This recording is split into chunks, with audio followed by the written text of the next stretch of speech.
মানুষের জীবন হচ্ছে একটা চক্রের মতো। জীবনের চক্র কোথা থেকে শুরু হয় আর কোথায় গিয়ে যে শেষ হয় তা তুই, আমি বা আমরা কেউই জানি না। মানব জীবন হলো একটা রহস্যময় চক্র, আর আমরা মূর্খ মানব বোকার মতো সেই রহস্য চক্রের রহস্য উদ্ঘাটন করতে চক্রের মধ্যেই ঘুরতে থাকি, আর অপেক্ষা করি কখন এই রহস্যের ঘূর্ণন শেষ হবে। আজকের অন্ধকার দেখে এমনিতে আমার পিলে বারবার চমকে উঠছে, আর তার মধ্যে আপনি এসব কি রহস্য উদ্ঘাটন চক্র নিয়ে কথা বলছেন। আমার ভীষণ ভয় লাগছে তামিম ভাই। শীতের রাতে অন্ধকার একটু বেশি ভয়ঙ্কর হয়। কোনো কিছু স্পষ্ট বোঝা যায় না। গাড়ির জানালা দিয়ে দেখবি খুব অন্ধকার, বাইরের কিছুই বোঝা যাচ্ছে না, কিন্তু হুট করে একটা হায়না এসে এদের উপর আক্রমণ করে বসবে। ভাব, বিষয়টা কি মারাত্মক সুন্দর। ভাই, মাঝে মাঝে আমার মনে হয় আপনি কোনো মানুষ না, ইচ্ছাধারী গিরগিটি। আপনি প্রতি মাইক্রো সেকেন্ডে নিজের কথার বোল বদলে ফেলেন। আর এখন কি বললেন, একটা হায়না এসে আমার উপর চড়ে বসবে আর আমি ভাববো বিষয়টা কি সুন্দর, তাই না? আসল কথা হলো কি জানেন ভাই, আমি এই সুন্দর বিষয়টা উপলব্ধি করার আগেই পৃথিবীর মায়া ত্যাগ করে চলে যাব। আচ্ছা, এখন আমার ভয়ের বিষয়টা ছেড়ে বলেন, এখানে এই মাঝরাতে আমরা কেন এসেছি? অয়নের প্রশ্নটা শেষ হওয়ার সঙ্গে সঙ্গেই গাড়ির ফ্রন্ট বনেটে একটা রক্তমাখা তীর এসে আছড়ে পড়ে। হঠাৎ এমন তীর ছুটে আসায় অয়ন ধরপড়িয়ে ওঠে, আর অয়নের এমন নাস্তানাবুদ অবস্থা দেখে তামিম ঠোঁট চেপে হাসি দামানোর চেষ্টা করে, আর সেই চেষ্টা শতভাগ সফল হয়। তামিম অয়নকে কিছু না বলে গাড়ি থেকে নেমে তীরটা হাতে তুলে নেয়। অয়ন তামিমকে অনুসরণ করে গাড়ি থেকে নেমে তার সঙ্গে গিয়ে দাঁড়ায়। কোনো প্রশ্ন করার আগেই তামিম আদেশ ছুড়ে বলে, ঠিক এই মুহূর্ত থেকে গন্তব্য পৌঁছানো না পর্যন্ত তোর মুখ থেকে একটা টু শব্দ বের করবি না। আর মস্তিষ্কে যত ময়লা আবর্জনা আছে সব ঝেড়ে ফেলে দিয়ে মস্তিষ্ক সচল কর। অ্যান্ড কিপ সাইলেন্ট ইউর গান ব্রো।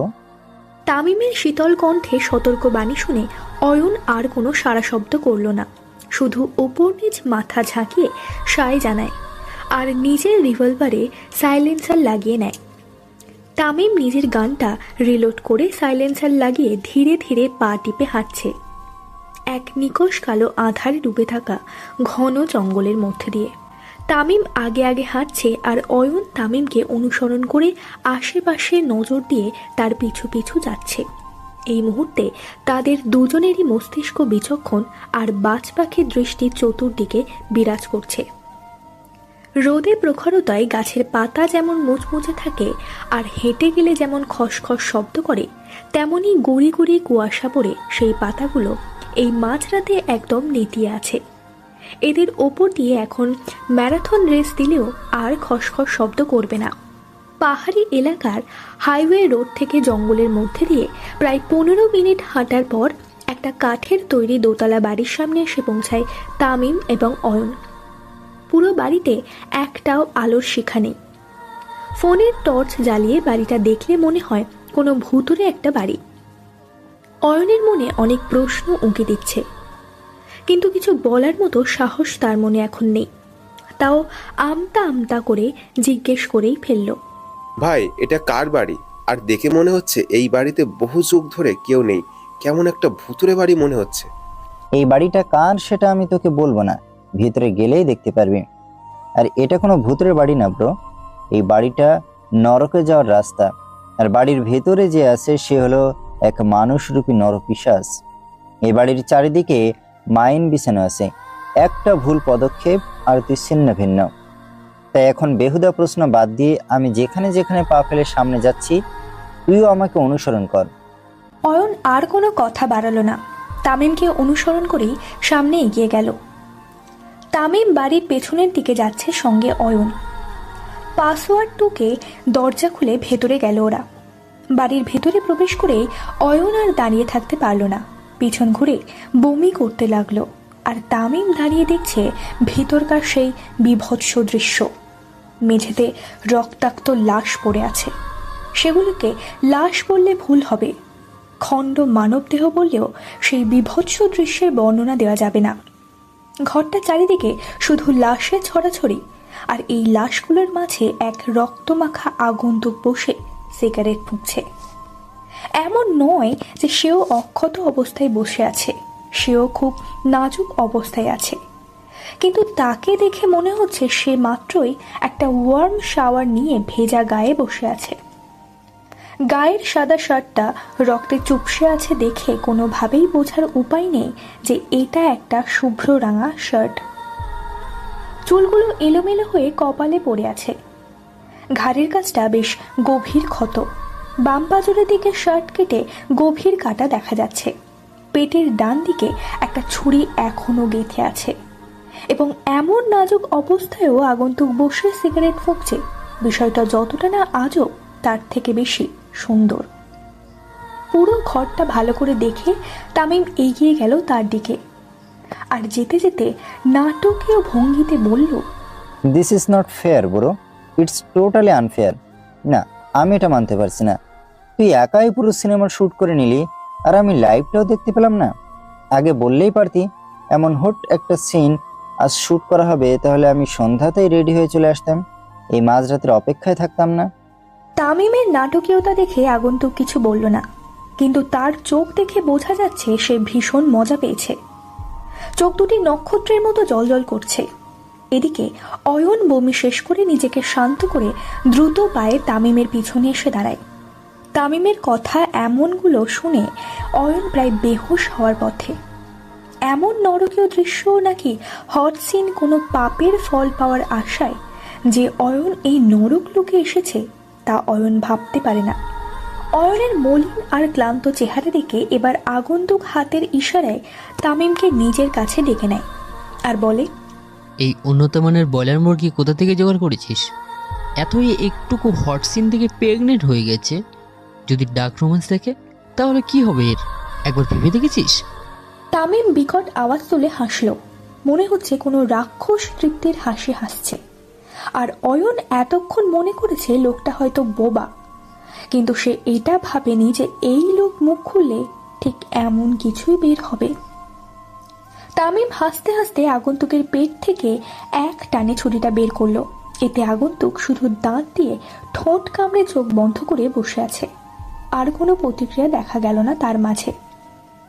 অহনি শুধু দেখছে তাদের কাণ্ড আর খুব অবাক হচ্ছে। তামিম আগন্তুকের শার্টের বোতামগুলো খুলতে বলল, এই ব্রয়লার মুরগিটা খুব কাজের বুঝলি, তাই সঙ্গে রেখেছি। আর এখন তোর ট্রিটমেন্ট প্রয়োজন, চল বেসমেন্টে, বাকি কথা ট্রিটমেন্ট করতে করতে বলবো। আর অয়ন, তুই এই নর্দমাগুলো পরিষ্কার করে একটা ঠিকানা দিচ্ছি, ওর বাড়ির সামনে ঝুলিয়ে দিয়ে আসবি আর একটা নোট লিখে দিবি, ডেভিল ইজ ব্যাক। আর অবশ্যই কাজটা সূর্য ওঠার আগে শেষ করবি। তামিম কথাটা শেষ করে আগন্তুককে নিয়ে উঠে দাঁড়ায় আর অয়ন আদেশ অনুযায়ী কাজ শুরু করে দেয়। ছেলেটার নাম অয়ন মেহরাব খান, মেহরাব খানের একমাত্র ছেলে। আশা করি আর পরিচয়টা খুলে বলতে হবে না।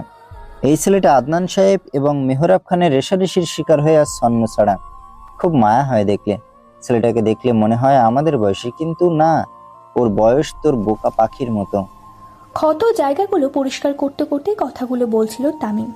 সবগুলো কথা খুব মনোযোগ দিয়ে শুনছিল আগন্তুক, কিন্তু বোকা পাখি বলতেই অস্থির হয়ে ওঠে তার নিভু নিভু চোখ দুটি। কিছু বলার আগেই জ্ঞান হারায় সে। শীতের সকালে স্নিগ্ধ শীতল বাতাস আর মিষ্টি রোদ যেন একটু বেশি আবেগ ছোঁয়। ঘড়ির কাঁটা ঠিক 7টার ঘরে মিষ্টি রোদের ঝলক চোখে মুখে পড়তেই চোখের পাপড়ি যুগল নাড়া দিয়ে ওঠে। এটা ঘুম ভাঙার পূর্বাভাসও বলা যায়। মৃদু বাতাসে দুলছে শুভ্র রাঙা পর্দাগুলো। অ্যালার্মটাও বেজে উঠল ঠিক ঠিক করে। দুহাতে চোখ কষলে আরামদায়ক কমফোর্ট থেকে বের হয়ে যেই না ফ্লোরে পা রাখলো, অমনি শির দ্বারা কাঁপানো ঠান্ডার আভাস পেল এই সদ্য অষ্টাদশী হওয়া তরুণী। ঠান্ডা অনুভূত হওয়ার পর রমণী স্লিপার জোড়া পায়ে দিয়ে পর্দাগুলো ভালো করে সরিয়ে দিল। জানাল থেকে বারান্দায় দাঁড়িয়ে কিছুক্ষণ সকালের কুয়াশাচ্ছন্ন পাহাড়ি শহরটা দেখে নিল। তারপর রুমে ফিরে এসে বেড গুছিয়ে ফ্রেশ হয়ে ভার্সিটির জন্য একদম টিপটপ তৈরি হয়ে নিজের রুম ত্যাগ করে চলে যাই নাস্তা করতে। নাস্তার টেবিলে উপস্থিত আছে রুবিনা শেখ এবং আদনান সাহেব। ওনাদের দেখে রমণী কিছু একটা আন্দাজ করতে পেরেছে। এখন এই মুহূর্তে এই খাবার টেবিলে কি হতে চলেছে। প্রতিদিনের মতো গুড মর্নিং জানিয়ে রমণী একটা চেয়ার টেনে বসে পড়ল। রুবিনা শেখ একটু বিরক্ত হয়ে বললেন, চট্টগ্রাম ঢাকায় এত ভালো ভালো আর বড় মাপের প্রাইভেট ইউনিভার্সিটিগুলো থাকতে তুমি অ্যাডমিশন নিলে কোথায়? পাবলিক ইউনিভার্সিটিতে। এতে কি আমাদের মান সম্মান আর স্ট্যাটাস খুব বেশি প্রশংসনীয় হলো? নেহা, তুমি যদি চাও তাহলে আমি ঢাকায় বা দেশের বাইরে যে কোনো ভালো ভার্সিটিতে তোমার অ্যাডমিশন আমি করিয়ে দিতে পারি। নেহা এক টুকরো পাউরুটিতে মাখন স্প্রেড করতে করতে প্রথমে তার মায়ের প্রশ্নের জবাব দেয়। মা, আপনি হচ্ছেন একজন তালাকপ্রাপ্তা নারী যে তার 10 বছর বয়সী মেয়েকে নিয়ে আদনান সাহেবের সঙ্গে দ্বিতীয় বিয়ের সম্পর্কে জড়িয়েছেন। আপনি যে মান সম্মান বা স্টেটাসের কথা বলছেন না, সেগুলো আমার বা আপনার কিছুই নেই। এই ভদ্রলোক যদি আমাদের বাড়িতে খাবার খেতে দেয় তাহলেই আমরা খেতে পারবো। আর উনি যদি বাহিরের লোকেদের কাছেই আমাদেরকে ওনার স্ত্রী সন্তান বলে পরিচয় দেয় তাহলেই আমরা সম্মান পাবো। নয়তো আপনি কে? একজন ডিভোর্সি, আর আমি আমার বাবার ছত্রছায়াহীন একটা মেয়ে নেহা। আরেকটা কথা, আমার পড়াশোনার ভবিষ্যৎ নিয়ে আপনাকে ভাবতে হবে না। আমি আমার সীমানার মধ্যেই থাকবো। আমি যতটুকু অ্যাফোর্ড করতে পারি তার মধ্যেই থাকার চেষ্টা করব। মেয়ের এমন উত্তরে রুবিনা শেখ আর আদনান সাহেব কিছুই বলতে পারল না, চুপচাপ রইল। খাওয়ার টেবিলে নিস্তব্ধতা বিরাজ করছে, শুধুমাত্র চামচের শব্দগুলো শোনা যাচ্ছে। যে যার মতো খাওয়াই মনোযোগী। খাওয়া দাওয়ার পূর্ব চুকিয়ে নেহা নিজের ব্যাগপত্র নিয়ে উঠে দাঁড়ায় আর আদনান সাহেবের উদ্দেশ্যে বলে, আদনান আঙ্কেল, আমার লেখাপড়া নিয়ে ভাবার জন্য আপনাকে অসংখ্য ধন্যবাদ, কিন্তু আমি ঢাকায় কিংবা দেশের বাইরে পড়তে যেতে চাই না। এই শহরটা আমার খুব পছন্দের, তাই আমি এখানেই থাকতে চাই। আশা করি আপনি আমার কথা বুঝতে পেরেছেন। আদনান সাহেব মুচকি হেসে যায় এবং সাই জানায় নেহাও মুচকি হেসে তাদের কাছে বিদায় নিয়ে চলে যায় ভার্সিটির উদ্দেশ্যে। নেহার চলে যাওয়া নিশ্চিত হতেই আদনান সাহেব সামনে রাখা কাচের জগটা আছাড় মেঘে ভেঙে দিয়ে গর্জে ওঠে। তোমাকে আমি সেদিনই বলেছিলাম মাইশার সঙ্গে সঙ্গে নেহাকেও চালান করে দাও। তখন কি বললে? না, নেহা এখনও খুব ছোট্ট, একটু বড় হোক তখন দেখা যাবে। এখন কি দেখছো বলো? আচ্ছা, এই মেয়ের মধ্যে আমি কি দেখছি জানো? এই মেয়ে হলো একটা আগ্নেয়গিরি। ওর চোখে মুখে কোনো ভয় নেই। এই মেয়ের চোখে ইশারায় ধ্বংসলীলা শুরু করতে পারে। তুমি যদি আমার ব্যবসায় পার্টনার আর উন্নতির চাবিকাঠি না হতে, তাহলে আমি কবেই তোমাকে আর তোমার এই মেয়েকে কবর দিয়ে দিতাম। কথাগুলো বলে রাগে গজগজ করতে করতে চলে যান আদনান সাহেব। রুবিনা শেখ পানি ভর্তি গ্লাস ঢকঢক করে খেয়ে রক্তচক্ষু আদনান সাহেবের যাওয়ার পানে তাক করে এক নারকীয় হাসি হেসে বিড়বিড় করে আওড়ায়, আদনান সাহেব, আমার চালান কেটে গেছে। তোমার রক্ত দিয়েই তোমাকে শেষ করব। ভেবো না, খুব শীঘ্রই আসছে সেদিন। ঘড়ির কাঁটা 9টার ঘরে। আজ আকাশ বেশ পরিষ্কার। এই বেলাতেই ঘন কুয়াশা কাটিয়ে ঝলমলে রোদ উঠেছে। নেহা আজ অটো করে ভার্সিটি আসেনি, আজ সে হেঁটেই চলে এসেছে। 9:30 থেকে ক্লাস শুরু হবে, হাতে অনেক সময় আছে বলেই হেঁটে আসার সিদ্ধান্ত। অবশ্য আরও একটা কারণ আছে এই হেঁটে আসার পিছনে, আর তা হলো পুরানো কিছু হিসেব মনে মনে কষবে বলে। হিসাবগুলো একসঙ্গে মিল করতে করতে দেখল সে ভার্সিটির গেটের সামনে হিসাব মেলানোর আগেই গন্তব্যে পৌঁছে গেছে। এই মাসখানেক হলো সে অ্যাডমিশন নিয়েছে। ভার্সিটির গেটে আসতেই দেখা গেল তার প্রিয় বান্ধবী মোহনার। মোহনা নেহাকে দেখা মাত্রই দৌড়ে ছুটে আসলো তার কাছে, আর শুরু হলো মোহনার বকবক। নেহাও খুব ধৈর্য নিয়ে ওর বকবক শোনে। এমন নয় যে নেহা খুব সাধারণ চুপচাপ স্বভাবের মেয়ে, সেও খুব চঞ্চল, কিন্তু একটু ভীতু। মনের কথা সবার সঙ্গে বলতে পারে না, আর না তো কারোর সঙ্গে সহজেই মিশতে পারে। মন খুলে কথা বলার মতো শুধু এই একজন বান্ধবী নেহার জীবনে আছে, যার সঙ্গে নির্দ্বিধায় সব বলা যায়। দুজনে গল্প করতে করতে পৌঁছে যায় ক্লাসরুম পর্যন্ত। দুজনে মিলে ক্লাস শেষ করে বেলা 12টা নাগাদ চলে যায় ক্যান্টিনে। ক্যান্টিন ভর্তি ছেলেপুলে, কোথাও জায়গা নেই বসার মতো। এমন অবস্থায় মোহনার চোখ পড়ল কর্নারে একটা টেবিল, মাত্র একজন বসে আছে। মোহনা চট করে নেহার হাত ধরে নিয়ে গেল সেখানে, আর বসে থাকা ছেলেটাকে জিজ্ঞেস করলো, আপনার যদি কোনো সমস্যা না হয় তাহলে কি আমরা দুজন এখানে আপনার সঙ্গে টেবিল শেয়ার করে বসতে পারি ভাইয়া? ছেলেটা তাকিয়ে আশেপাশে দেখল, বুঝতে পারলো কোথাও বসার জায়গা না পেয়ে ওরা ওখানে এসেছে।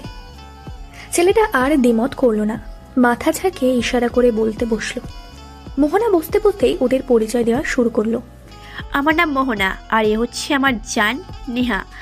আমরা ইকোনমিক্স ডিপার্টমেন্টের। আর আপনি? আমি অয়ন। শহর থেকে বেশ দূরে একটা নির্জন স্থানে একটা গোডাউন আছে এবং সেখানে রাগে ক্ষোভে এক প্রকার দিশেহারা হয়ে পায়চারি করছে মেহরাব খান। কারণ হলো কেউ বা কোনো গ্যাং তার কিছু বিশ্বস্ত লোকেদের খুব বীভৎসভাবে খুন করে তার বাড়ির পিছনে ঝুলিয়ে রেখে দিয়েছে। লোকজন দেখাদেখি হওয়ার আগেই সেই ঝুলিয়ে রাখা মৃতদেহগুলোর দাফন কাফনের ব্যবস্থা করা হয়েছে, কিন্তু তারপরও কিভাবে এই ঘটনা মিডিয়ার কাছে পৌঁছে গেল তা ভেবে পায় না মেহরাব খান। পায়চারি করতে করতে পাঞ্জাবির পকেট থেকে ফোন বের করে কাউকে ভেতরে আসতে বলল, আর 5 মিনিটের মধ্যেই এক লোক এসে হাজির হলো। কি করতে হবে মালিক? আপনি শুধু হুকুম করুন। আদনান আমার লোকদের মেরে ঝুলিয়ে রেখে গেছে, আবার মিডিয়ার কাছে সেই খবর পৌঁছে দিয়েছে। পুলিশ আমাকে ইন্টারোগেট করার জন্য থানায় ডেকেছে। আমার কয়েকটা ফ্যাক্টরিতে তালা ঝুলিয়েছে ওই আদনান আলী। আমি ওর কাটা মুন্ডটা চাই। আমি এই পৃথিবীতে ওর অস্তিত্ব দেখতে চাই না, ঠিক যেমন 8 বছর আগে ওর ছেলের অস্তিত্ব মিটিয়ে দিয়েছিলি, ঠিক তেমনভাবে ওকেও গায়েব করে দে। আলী বুঝতে পারছে মেহরাব খুব রেগে আছে, তাই আর কোনো কথা বাড়ায় না, বরং আদেশ পালনের জন্য মেহরাবকে সালাম ঠুকে বেরিয়ে যায় সেখান থেকে। এদিকে রুবিনা সে খেলতে চলেছে ভয়ঙ্কর মৃত্যু খেলা। শত্রু মানে নিজের বন্ধু, তাই তো নির্জন রাস্তায় সাঁই সাঁই করে চলছে তার গাড়ি গন্তব্য মেহরাব খান। টার্গেট পূরণ হতে আর কয়জন লাগবে? 10 জন লাগবে বস। 10 জন কি মার্ক করে রেখেছিস নাকি এখনো খুঁজেই চলেছিস? শিপমেন্ট দিতে হবে 15 দিন পর। জলদি জলদি টার্গেট পূরণ কর। আপনি চিন্তা করবেন না সাহেব, বিভিন্ন জেলা থেকে অনেক নতুন মেয়ে ছেলে এই শহরে পড়তে এসেছে। আমরা ওদের মার্ক করেছি, শিপমেন্ট দেওয়ার আগেই টার্গেট ফিল আপ হয়ে যাবে। তাই যেন হয়, আর কোনো ঝামেলা যেন না হয়, খেয়াল রাখি। কথাটা বলেই ফোন রেখে দিল আর ভাবতে লাগলো, মেহরাবের লোকেদের এমন নির্মমভাবে কে মারল? আর নেহার একটা ব্যবস্থা করতে হবে। সঙ্গে রুবিনারও, ওদের জন্যই আজ তার ছেলে তার সঙ্গে নেই। ভাবতেই বুকের ব্যথাটা চিনচিন করে বাড়তে লাগলো। ভার্সিটির ক্লাস শেষ করে বাড়ি ফিরল অয়ন। খুব ক্লান্ত সে। রুমে ঢুকেই ব্যাগটা স্টাডি টেবিলে ছুঁড়ে ফেলে বিছানায় গা এলিয়ে দিল। গতকাল মধ্যরাত থেকে এখন পর্যন্ত নির্ঘুম। তামিমের দেওয়া কাজ শেষ করে বাড়ি ফিরে ভেবেছিল ঘুমাবে। বেশ কয়েক ঘন্টা বিছানায় এপাশ ওপাশ করেও লাভের লাভ কিছু হলো না।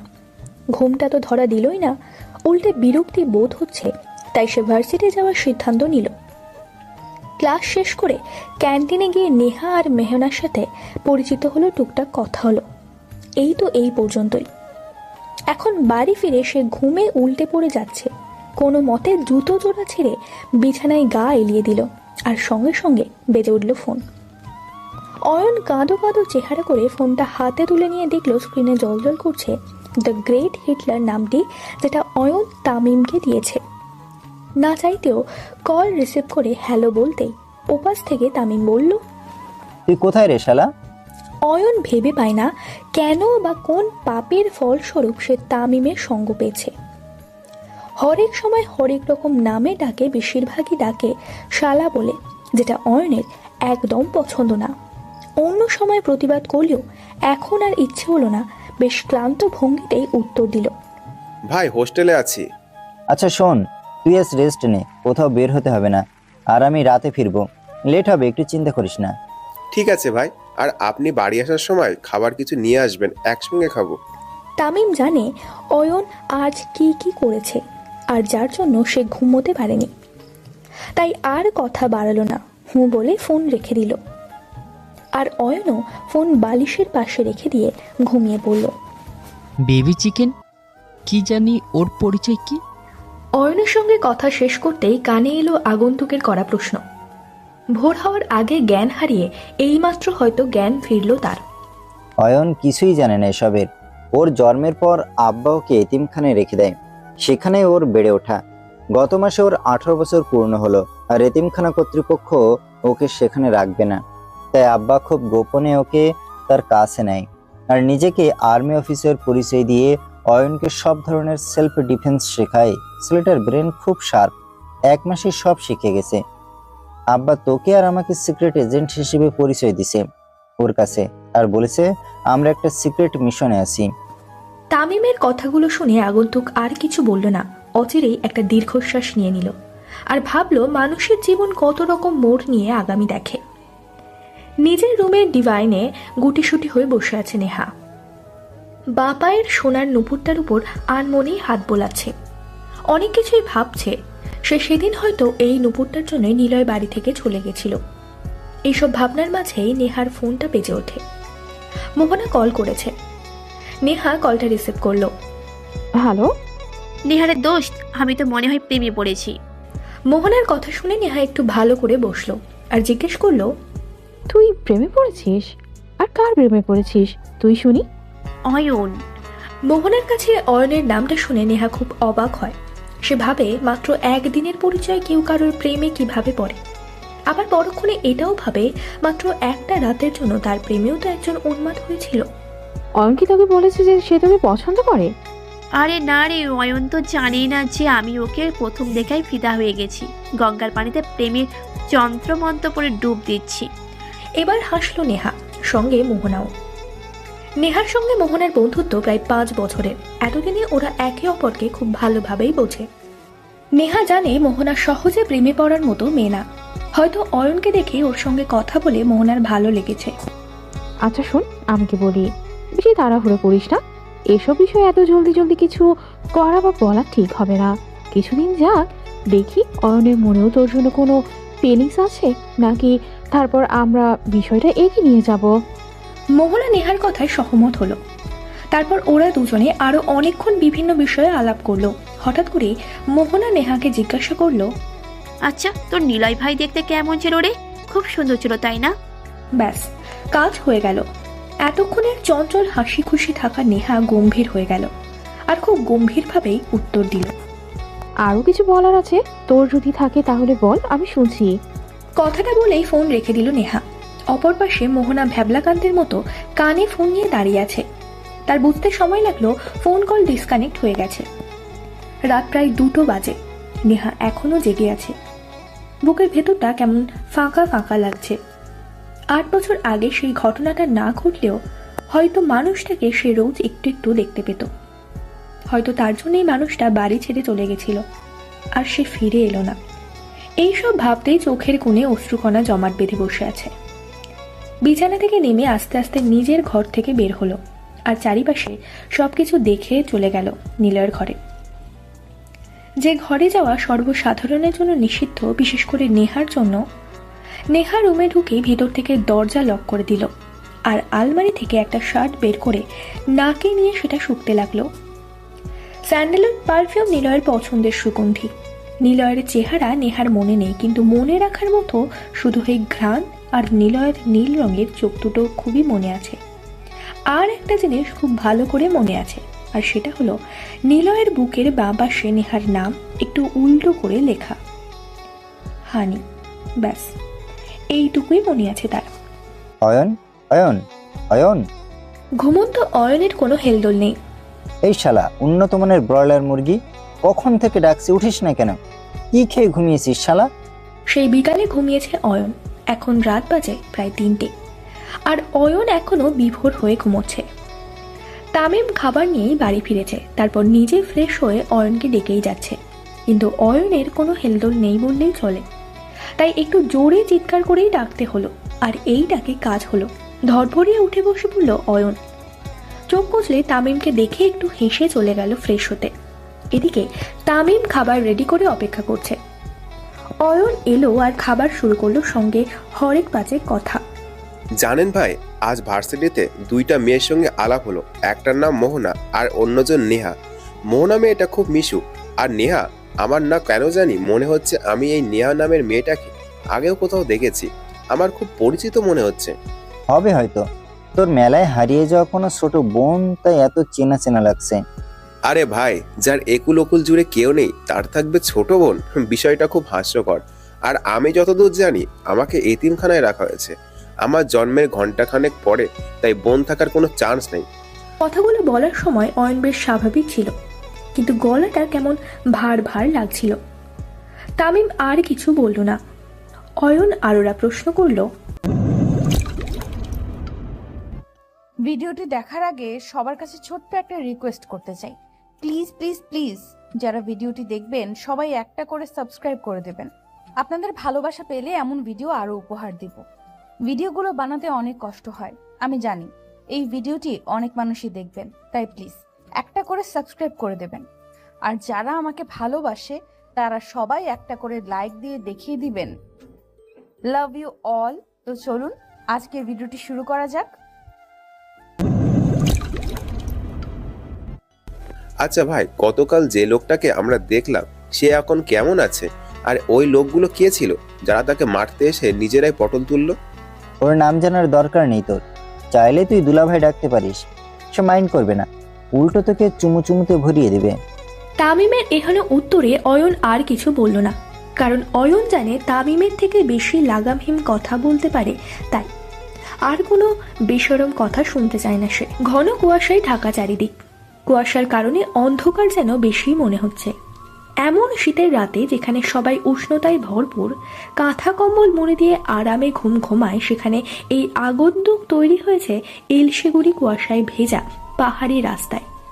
বাইক নিয়ে বের হবে, black jacket, black pant, black boot, হাতে পায়ে সেফটি পেড আর হেলমেট নিয়ে রেডি সে।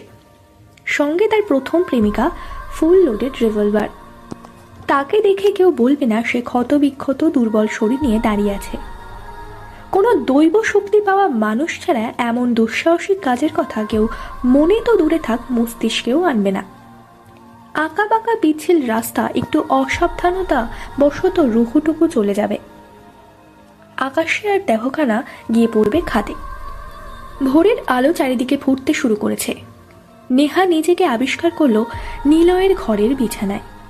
তাকে এই ঘরে কেউ দেখলে বাড়িতে এক ঘূর্ণিঝড় বয়ে যাবে, সেটা ভেবে তড়িঘড়ি করে নিলয়ের শার্টটা আলমারিতে রেখে দ্রুত পায়ে হেঁটে চলে যায় নিজের ঘরে। নেহার আর ঘুমোতে ইচ্ছে হলো না, তাই ফ্রেশ হয়ে নিজের গায়ে একটা চাদর জড়িয়ে বেরিয়ে পড়ল রাস্তায়। কুয়াশা চাদরে ঢাকা গলিতে হাঁটছে নেহা। কিছু দূর যেতেই একজোড়া চোখ দেখে থমকে দাঁড়ায়। জটিল ধরনের এক অ্যামনেশিয়া রোগের কারণে নেহার নির্দিষ্ট কিছু কারণ আর কিছু মানুষকে ভুলে গেছে, কিন্তু একজনের ক্ষেত্রে সবকিছু ভুলতে পারেনি। আবছা স্মৃতি হলেও তার মনে আছে। নেহা সামনে এগিয়ে যায় সেই চোখের মালিককে দেখতে, কিন্তু একটু এগোতেই দেখতে পায় সেখানে কেউ নেই। হয়তো মনের কল্পনা ছিল সেখানে। ডোরবেলের বিকট শব্দ বরাবরই তিক্ত বিরক্ত মৌসি, আর তাকে বিরক্ত করে খুব মজা পায় তার ভাই আবির। এই ভর দুপুরে দুজন মানুষ ছাড়া কারোর এখানে আসার কথা না, তাই মৌসি জানে দরজার বাইরে কে বা কারা আছে। হাতে গরম খুন্তি নিয়ে বিরক্ত হয়ে দরজা খুলে দিয়ে এক রাম ঝাড়ি দিয়ে বলে, কত দিন বলেছি 2 বারের বেশি বেল বাজাবি না, কথাটা কি তোদের এই অব্যবহৃত মস্তিষ্কে ঢোকে না? হ্যাঁ। মৌসির ঝাড়িখানা মনে হয় এই উপস্থিত দুজন শুনতে শুনতে অভ্যস্ত, তাই তো এত বড় ঝাড়ি খেয়েও তাদের মধ্যে কোনো হেলদোল নেই। উল্টে ইচ্ছে করেই ইমতিয়াজ আরো 2 বার বেল টিপল, আর পাশে দাঁড়িয়ে আবির হাসছে। এদের দেখে মৌসি আর দরজার সামনে দাঁড়ালো না, সোজা চলে গেল রান্নাঘরে। আবির আর ইমতিয়াজও ভিতরে ঢুকে পড়ল আর আদেশের সুরে বলল, ওহে প্রিয় মশারি, মৌসি, 1 গ্লাস পানি নিয়ে এসো, সঙ্গে লেবু চিনি মিশিয়ে। একটু বিষ মিশিয়ে দিলে টেস্টটা আরো দ্বিগুণ বেড়ে যাবে। দিব নাকি একটু? মৌসি, তুই বরং একটু ঠান্ডা পানি নিয়ে আয়, আর তার সঙ্গে একটু মিষ্টি। তোর জন্য একটা সারপ্রাইজ আছে। কথাটা শুনে মৌসি ফটাফট করে 3 গ্লাস শরবত আর মিষ্টি সাজিয়ে প্লেট নিয়ে হাজির। আরে বাবা, এত ফাস্ট? তোর মুখের সঙ্গে সঙ্গে দেখি হাতটাও ভালো চলে। ইমতিয়াজের এমন কথাই মৌসি ওর দিকে কটমট করে তাকায় আর উত্তরে বলে, শুধু কি আমার মুখ আর হাত চলে নাকি? আমার পা দুটোও খুব ভালো চলে। ডেমো দেখবো নাকি? ওদের এটা প্রতিদিনের কাণ্ড, তাই আবির ওদের দিকে নজর দিল না। ব্যাগ থেকে দুটো খাম মৌসির সামনে রাখলো। মৌসি খাম একটা খুলে দেখলো জয়নিং লেটার। আবির আর ইমতিয়াজের জয়নিং লেটার দেখে তো মৌসি খুশি আত্মহারা। খুশিতে গদগদ করতে করতে বলে, যাক, অবশেষে এই অকর্মা ঠিকই একটা চাকরি পেল।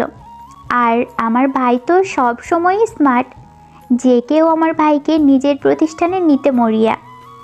মৌসির এমন বক্তব্যে আবির ফিক করে হেসে দেয়। আর এদিকে ইমতিয়াজ ভোঁতা মুখে বসে আছে। পৃথিবীর সবার সঙ্গে সে তর্কে জিতে গেলেও মৌসির সঙ্গে পারে না, আর সে নিজেও পারতে চায় না। পৃথিবীর সকল শুদ্ধ পুরুষ তার ব্যক্তিগত নারীর কাছে অসভ্য, আর বীরপুরুষগুলো পরাস্ত। ঠিক এমনি ইমতিয়াজের বেলায়ও হয়েছে। মৌসি তার শখের নারী কিনা। নেহার জীবন ঝুঁকিতে আছে, আর আদনান হচ্ছে সেই ঝুঁকি। আদনান নেহাকেও চালান করে দিতে চায়, আর আমি সেটা মা হয়ে কিভাবে মেনে নেব? ম্যাডাম রুবিনা, আপনি কিন্তু আপনার প্রাণের চেয়েও প্রিয় বোনের একমাত্র মেয়েকেও চালান করে দিয়েছেন। সেখানে আপনি নিজের মেয়েকে বাঁচাতে আমার কাছে এসেছেন। এটা কিভাবে বিশ্বাস করি বলুন তো? আমি মাইশাকে চালান করিনি, আদনান জোর করে মাইশাকে ওদের কাছে তুলে দিয়েছে। আর আদনান তো তখনই মাইশার সঙ্গে সঙ্গে নেহাকেও ওই লোকগুলোর কাছে বিক্রি করে দিতে চেয়েছে। আমি তখন ওর বয়স কম বলে ওকে রেখে দিয়েছি। দেখুন ম্যাডাম রুবিনা শেখ, আপনি নিতান্তই আমার অতীত ছিলেন। আপনার জন্য একটু মায়া আমারও হয়, কিন্তু সবচেয়ে বেশি ঘৃণা হয় এটা ভেবে আপনি আমার বিছানা রেখে আদনানের বিছানায় চলে গেলেন। আমি তোমার কাছে নিজের জন্য কিছু চাইতে আসিনি, আমি এসেছি তোমাকে এটা জানাতে যে তোমার মেয়ে বিপদের দোরগোড়ায় দাঁড়িয়ে আছে, ওকে বাঁচাও। নেহা আমার মেয়ে, সেটা না হয় মানলাম, কিন্তু নেহাকে বাঁচিয়ে রেখে আমার কী লাভ? আর আমি মেয়ে মানুষ বাঁচিয়ে রেখে কি করব? মেয়ে মানুষ হয় কাল নাগিনী, যেমন তুমি। যাগ্গে সেসব কথা। আসল কথা হলো, আমি আদনানের অস্তিত্ব শেষ না করা পর্যন্ত শান্তি হবে না। তুমি কি জানো আদনানের ছেলেকে কেন মারতে হয়েছে? না। মেহেরাব আর আদনানের রেশারেশির কারণে নিলয়কে মারতে হয়নি। নিলয়কে মারতে হয়েছে আমার ছেলেকে মারার জন্য। এই পর্যায়ে রুবিনা শেখ খুব অবাক হলো। বিস্মিত দৃষ্টিতে আগন্তুকের পানে চেয়ে রইল। আগন্তুক আবারও বলতে লাগলো, সেই দিন নেহার জন্মের 20 মিনিট আগে তোমার একটা ছেলে সন্তান হয়, আর আদনান মায়েশাকে দিয়ে সেই ছোট্ট শিশুকে হত্যা করায় আর মাটি চাপা দিয়ে দেয়। ডাক্তারদের টাকা দিয়ে মুখ বন্ধ করে দেয়। আর তোমাকে জানাই, তোমার দুটো মেয়ে হয়েছে, তার মধ্যে একজন মৃত আর একজন জীবিত। তোমার কি মনে হয় মায়েশাকে আদনান এমনি এমনি ফারানদের কাছে বিক্রি করে দিয়েছে? ওর পাপের খবর যেন কেউ জানতে না পারে, সেই জন্য পথের কাঁটা তুলে ফেলেছে। রুবিনা শেখ বহুকাল আগেই কান্না করা ভুলে গেছে, তাই এত বড় একটা সত্য জানার পরও কান্না এলো না, বরং একটু অবাক হয়ে মুখে হাত দিয়ে বসে পড়ল মাটিতে। প্রায় 1 সপ্তাহ কেটে গেছে। সময়ের সঙ্গে সঙ্গে যেন সকলেই প্রস্তুতি নিচ্ছে নিজেদের স্বার্থ হাসিল করতে। মেহরাব খান হাত মিলিয়েছে রুবিনা শেখের সঙ্গে। আদনান নারী পাচার করার জন্য হাত মিলিয়েছে রাশিয়ান মাফিয়াদের সঙ্গে। এদিকে আগন্তুক এগিয়ে চলছে নিজ পরিকল্পনায়। গত 7 দিনে অয়ন, নেহা আর মোহনার সঙ্গে বেশ ভালোই বন্ধুত্ব করে নিয়েছে। এখন ওদের 3 জনকে প্রায় সময় একসঙ্গে দেখা যায়। নবীনবরণ অনুষ্ঠানের জন্য গমগমে পরিবেশ আজ ভার্সিটির প্রাঙ্গণে। সকল ছাত্রছাত্রীরা নিজেদের সাজিয়েছে নানা রঙের শাড়ি ও পাঞ্জাবিতে। ভার্সিটির সিনিয়ররা জুনিয়রদের ফুল দিয়ে বরণ করবে, আর নানা রঙের আয়োজনে শেষ হবে এই অনুষ্ঠান। অনুষ্ঠান শুরু হলো শিক্ষকদের আর শহরের গণ্যমান্য ব্যক্তিবর্গদের মূল্যবান বক্তব্য দিয়ে। তারপর একে একে শুরু হলো নাচ গান। নেহা আর মোহনা আজ প্রায় একই রকম শাড়ি পরেছে, শুধু কালার ভিন্ন। নেহার গায়ের রং যেন দুধে আলতা। ছোট মতে একটা দেহ হাইট 5 ফিট পরনে বেবি পিঙ্ক কালারের একটা অর্গানজা শাড়ি। আর মোহনা হলো নেহার উল্টো। গায়ের রং বেশ চাপা শ্যামবর্ণ, হাইট 4 ফুট 10, পরনে হট পিঙ্ক অর্গানজা শাড়ি। এই উচ্চতার কষ্টে মোহনা হাই হিলস পরে সবসময়। নেহার কাছে মনে হয় মোহনা এই হিলস পরেই ম্যারাথন দৌড় দিলে মেডেল আনতে পারবে। স্টেজের এক কোনায় দাঁড়িয়ে আছে ওরা দুজন। ওদের সঙ্গে যুক্ত হলো অয়ন, পরনে সাদা পাঞ্জাবি। মোহনা তো অয়নকে দেখেই নতুন বউদের মতো লজ্জায় লাল নীল গোলাপি হচ্ছে। এদিকে নেহা ওর কাণ্ড দেখে মিটিমিটি হাসছে। অয়ন এসে নেহা আর মোহনার সঙ্গে এটা ওটা নিয়ে কথা বলছে আর হাসছে। হঠাৎ করে নেহার চোখ যায় স্টেজের অপর দিকে একজোড়া চোখ তার দিকে অপলক তাকিয়ে। নীলচে চোখের মনি দুটো বড়ই উদাসীন ভঙ্গিতে তাকিয়ে আছে নেহার দিকে। প্রথম দেখে নেহা তেমন পাত্তা দিল না, পরক্ষণে আবার ফিরে তাকালো সেদিকে। নেই, সেই নীলচে মনির চোখ দুটোর মালিক আর সেখানে নেই। এতক্ষণ হাসি তামাশায় মেতে থাকা মেয়েটা আবারও গম্ভীর হয়ে গেল, ঠিক যেন নিকষ কালো আধারের মতো। সেদিন অনুষ্ঠান শেষ করে বাড়ি ফিরে যায় নেহা। ড্রয়ার থেকে নিলয়ের ডায়েরিটা বের করে মনে করার চেষ্টা করে কেন আর কিভাবে নিজের বয়সের চেয়েও 10 বছরের ছোট একটা মেয়ের জন্য এক তাগড়া যুবক দিশেহারা হয়ে গেছিল। আমি জানি না কি হয়েছে আমার। আমি তো আগে এমন ছিলাম না। আমি নির্দয়, বেপরোয়া আর নিঃসঙ্গ একজন ছিলাম। আমার মাঝে ছিল না কোনো আবেগ অনুভূতি, ছিল শুধু নিঃসঙ্গতা। তাহলে আজ কেন এই ছেলেটা মেয়েটাকে দেখে হৃদয়ে এত ব্যাকুল হচ্ছে? কেন নিজেকে প্রলয়কারী নয় বরং সৃষ্টিকতা মনে হচ্ছে? এই তো কিছুদিন আগে আমি এই নেহা নামের মেয়েটাকে সহ্য করতে পারতাম না। চোখের সামনে বা হাতের কাছে পেলে ঠাস ঠুস করে থাপিয়ে দিতাম। তাহলে আজ কি হলো আমার? ওকে দেখতে না পেলে আমার বুকের ভিতর কেমন ফাঁকা ফাঁকা লাগে। মনে হয় আমার ভিতরে সব ফেটে যাবে। আমার নিঃশ্বাস নিতে কষ্ট হচ্ছে।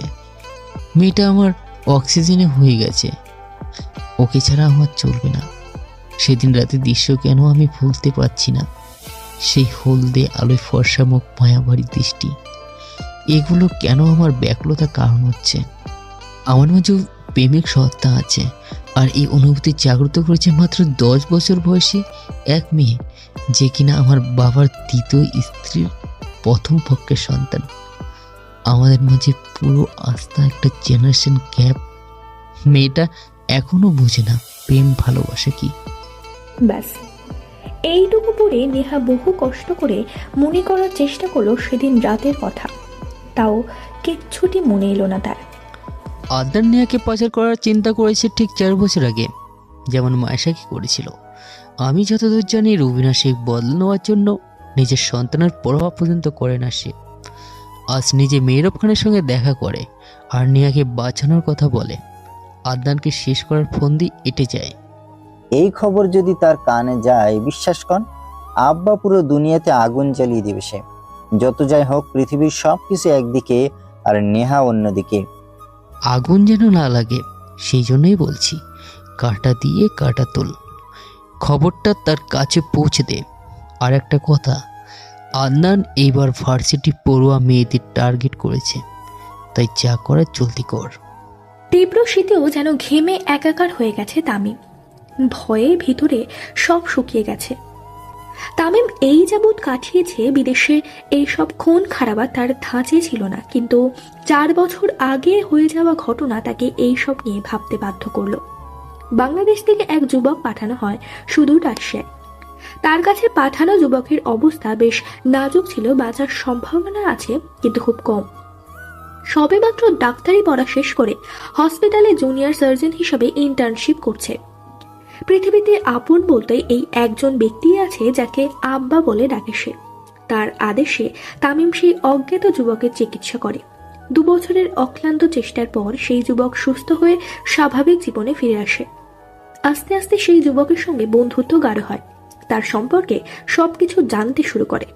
সবকিছু জেনে বুঝে জীবন বাঁচানোর প্রতিজ্ঞা নেওয়া ডাক্তার হয়ে ওঠে আন্ডারওয়ার্ল্ডদের মাফিয়াদের একজন। জানালাটা খোলা, সাদাটে রঙের পর্দাগুলো তুলছে। বাতাস আসছে ধেয়ে। মিষ্টি ভোরের সূর্যের প্রতিফলন করছে যেন বিছানা জুড়ে।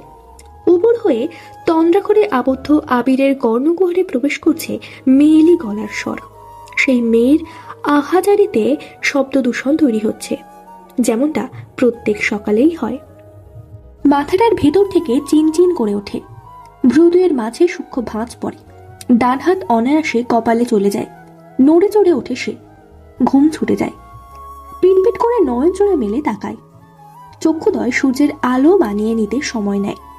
বিছানার হেডবোর্ড ঘেঁষে বসে ধীরে সুস্থে, শরীরে থাকা পাতলা কম্বলটি হাঁটুতে এসে থামে, প্রশস্ত বুক দৃশ্যমান হয়, পেটানো কোমরে দু এক ভাঁজ পড়ে। বালিশের পাশ হাতড়ে সেলফোনটা হাতে নেয়, নোটিফিকেশন জুড়ে মিসড কল। সাইলেন্ট মোড খুলে সেলফোনটা ড্রয়ার টেবিলের উপর রাখে, কম্বল সরিয়ে মার্বেল ফ্লোরে পা জোড়া রেখে দাঁড়ায়, অভ্যস্ত ভঙ্গিতে বিছানার বালিশ দুটো গুছিয়ে নেয়, কম্বলটা পরিপাটি করে ভাঁজ করে, বিছানা টান টান করে গুছিয়ে দেয়, মাথার চুলগুলো হাতড়ে জানালার সামনে দাঁড়ায়, পর্দাগুলো টেনে সরিয়ে দেয়, কতগুলো নিঃশ্বাস নিয়ে বাথরুমের দিকে পা বাড়ায়, দাঁত ব্রাশ করে গোসল নিয়ে বেরোয়। শরীরের ওপরটা উদম, নিজের সাদা রঙের প্যান্ট পরে সে ড্রেসিং টেবিলের সামনে এসে দাঁড়িয়েছে সবে। কর্ণকুহরে প্রবেশ করছে বাহির থেকে ধূপধাপ পায়ের শব্দের প্রতিধ্বনি। চেনা পরিচিত পদচারণের ভারী শব্দগুলো তার রুমের সামনে এসে থামে। এরপর দরজায় দু এক করাঘাতের শব্দ এবং অনুমতিবিহীন তক্ষণে একটা ছোট মাথা দরজা সামান্য ফাঁকা করে ঢোকে। আবিরকে দেখে মাথাটা দ্রুত গতিতে বাইরে চলে যায়। একটু পর পুনরায় করাঘাত হয়, মৌসির গলার স্বর শোনা যায়। আবির ভাই, কফি কফি এনেছি, আসতেছি ভিতরে। আবির স্বভাবসুলভ ভঙ্গিতে কাভার্ড খোলে, একটা সাদা শার্ট পরে নেয় নিজ গতিতে। তার গলার স্বর তার বাবার মতোই গুরুগম্ভীর, ভীষণ ভারী স্বর। মাত্র ঘুম থেকে ওঠায় সেই পুরুষালী কণ্ঠখানা এখন মারাত্মক গম্ভীর। আয়। সরি ভাই, আসলে আমি একটু তাড়াহুড়োই ছিলাম, তাই ধৈর্য হারিয়ে উকি দিয়ে দিয়েছি। ঠিক আছে, তুই যা, আর ইমতিয়াজারকে ডাক দে, ভার্সিটির সময় হয়ে যাচ্ছে। আরে আর বলো না তো ওই গাধাটার কথা, সেই কখন থেকে ডেকেই যাচ্ছি। বান্দার ওঠার নাম তো দূর থাক, কোনো হেলদোলি নেই, ওর জন্যই বিরক্ত হয়ে গেছি আমি। এবার আবিরের হৃদয় কুঁচকে এলো। এমনিতেই আবিরের কণ্ঠস্বর বেশ গম্ভীর, ঘুম থেকে ওঠার দরুন আরও গম্ভীর। কোচকানো হৃদয় আর কফি কাপে চুমুক দিয়ে ভয়ঙ্কর গম্ভীর স্বরে বলে, ফ্রিজ থেকে এক বোতল ঠান্ডা পানি বের করে ওর গায়ে ছিটিয়ে দে, দেখ তো গাধাটা বেঁচে আছে কিনা। মৌসি আবিরের কথাটা ভালো করে না বুঝেই ফ্রিজ থেকে ঠান্ডা পানি বের করে নিয়ে ইমতিয়াজের গায়ে গপ গপ করে ঢেলে দিল। আর বাকিটা ইতিহাস। নাস্তার টেবিলে আবির এক টুকরো পাউরুটিতে খুব ভালো করে টমেটো কেচাপ লাগায়, আর তারপর একটা অমলেট নেয়, তার উপর 2 টুকরো শসা, আর তার উপর আরও একটা পাউরুটি দিয়ে চেপে একটা বিশাল কামড় বসায়। আর এদিকে ইমতিয়াজের চিৎকার চেঁচামেচির জন্য কানে খিল ধরার উপক্রম মৌসির। এই প্রথমবার কোনো কাণ্ড দেখে অপরাধ বোধ করছে। বললেই পারিস আমাকে তুই মেরে ফেলতে চাইছিস, আমি খুশি খুশি এক বালতি পানিতে ডুবে মরে যেতাম, কিন্তু তা না, তুই ষড়যন্ত্র করে নিজের বোনকে দিয়ে আমাকে খুন করার পরিকল্পনা করলি। আবিরের কোনো পাত্তা নেই, মৌসি কান্না করছে আর নাক টানছে। বলি অন্য সময় তো বুদ্ধির কোনো অভাব পড়ে না তোর মাথায়, তখন তোর শিরা উপশিরায় রন্ধ্রে রন্ধ্রে রক্তের বদলে বুদ্ধি দৌড়ায়। তাহলে একটু আগে ভাইয়ের কথা শোনার আগে তোর বুদ্ধিগুলো কি আমার জন্য ঘাস কাটতে গিয়েছিল? মৌসির নাক টানা আর ইমতিয়াজের যুক্তিহীন কথা আবিরা নিতে পারল না, এক প্রকার ধমক দিয়েই বলল, আর একটা ফালতু পকর করলে আমার বোনের সঙ্গে তোর বিয়ে ক্যান্সেল। আর মসি, এখানে বসে নাক না টেনে সর্দিগুলো পরিষ্কার করে আয়, শুনতে খুব বিচ্ছিরি লাগছে। আবিরের ধমকানিতে কাজ হলো মনে হয়। মৌসি উঠে গেল বেসিংয়ে, আর ইমতিয়াজ নিজের 32 পাটি বের করে হেসে বলে, I am just kidding bro, don't take it seriously. 32 পাটি বের করে একটা ইনোসেন্ট হাসি দেখেই মনে হয় না যে এই ছেলে একটু আগে এত জ্বালাতন করছে।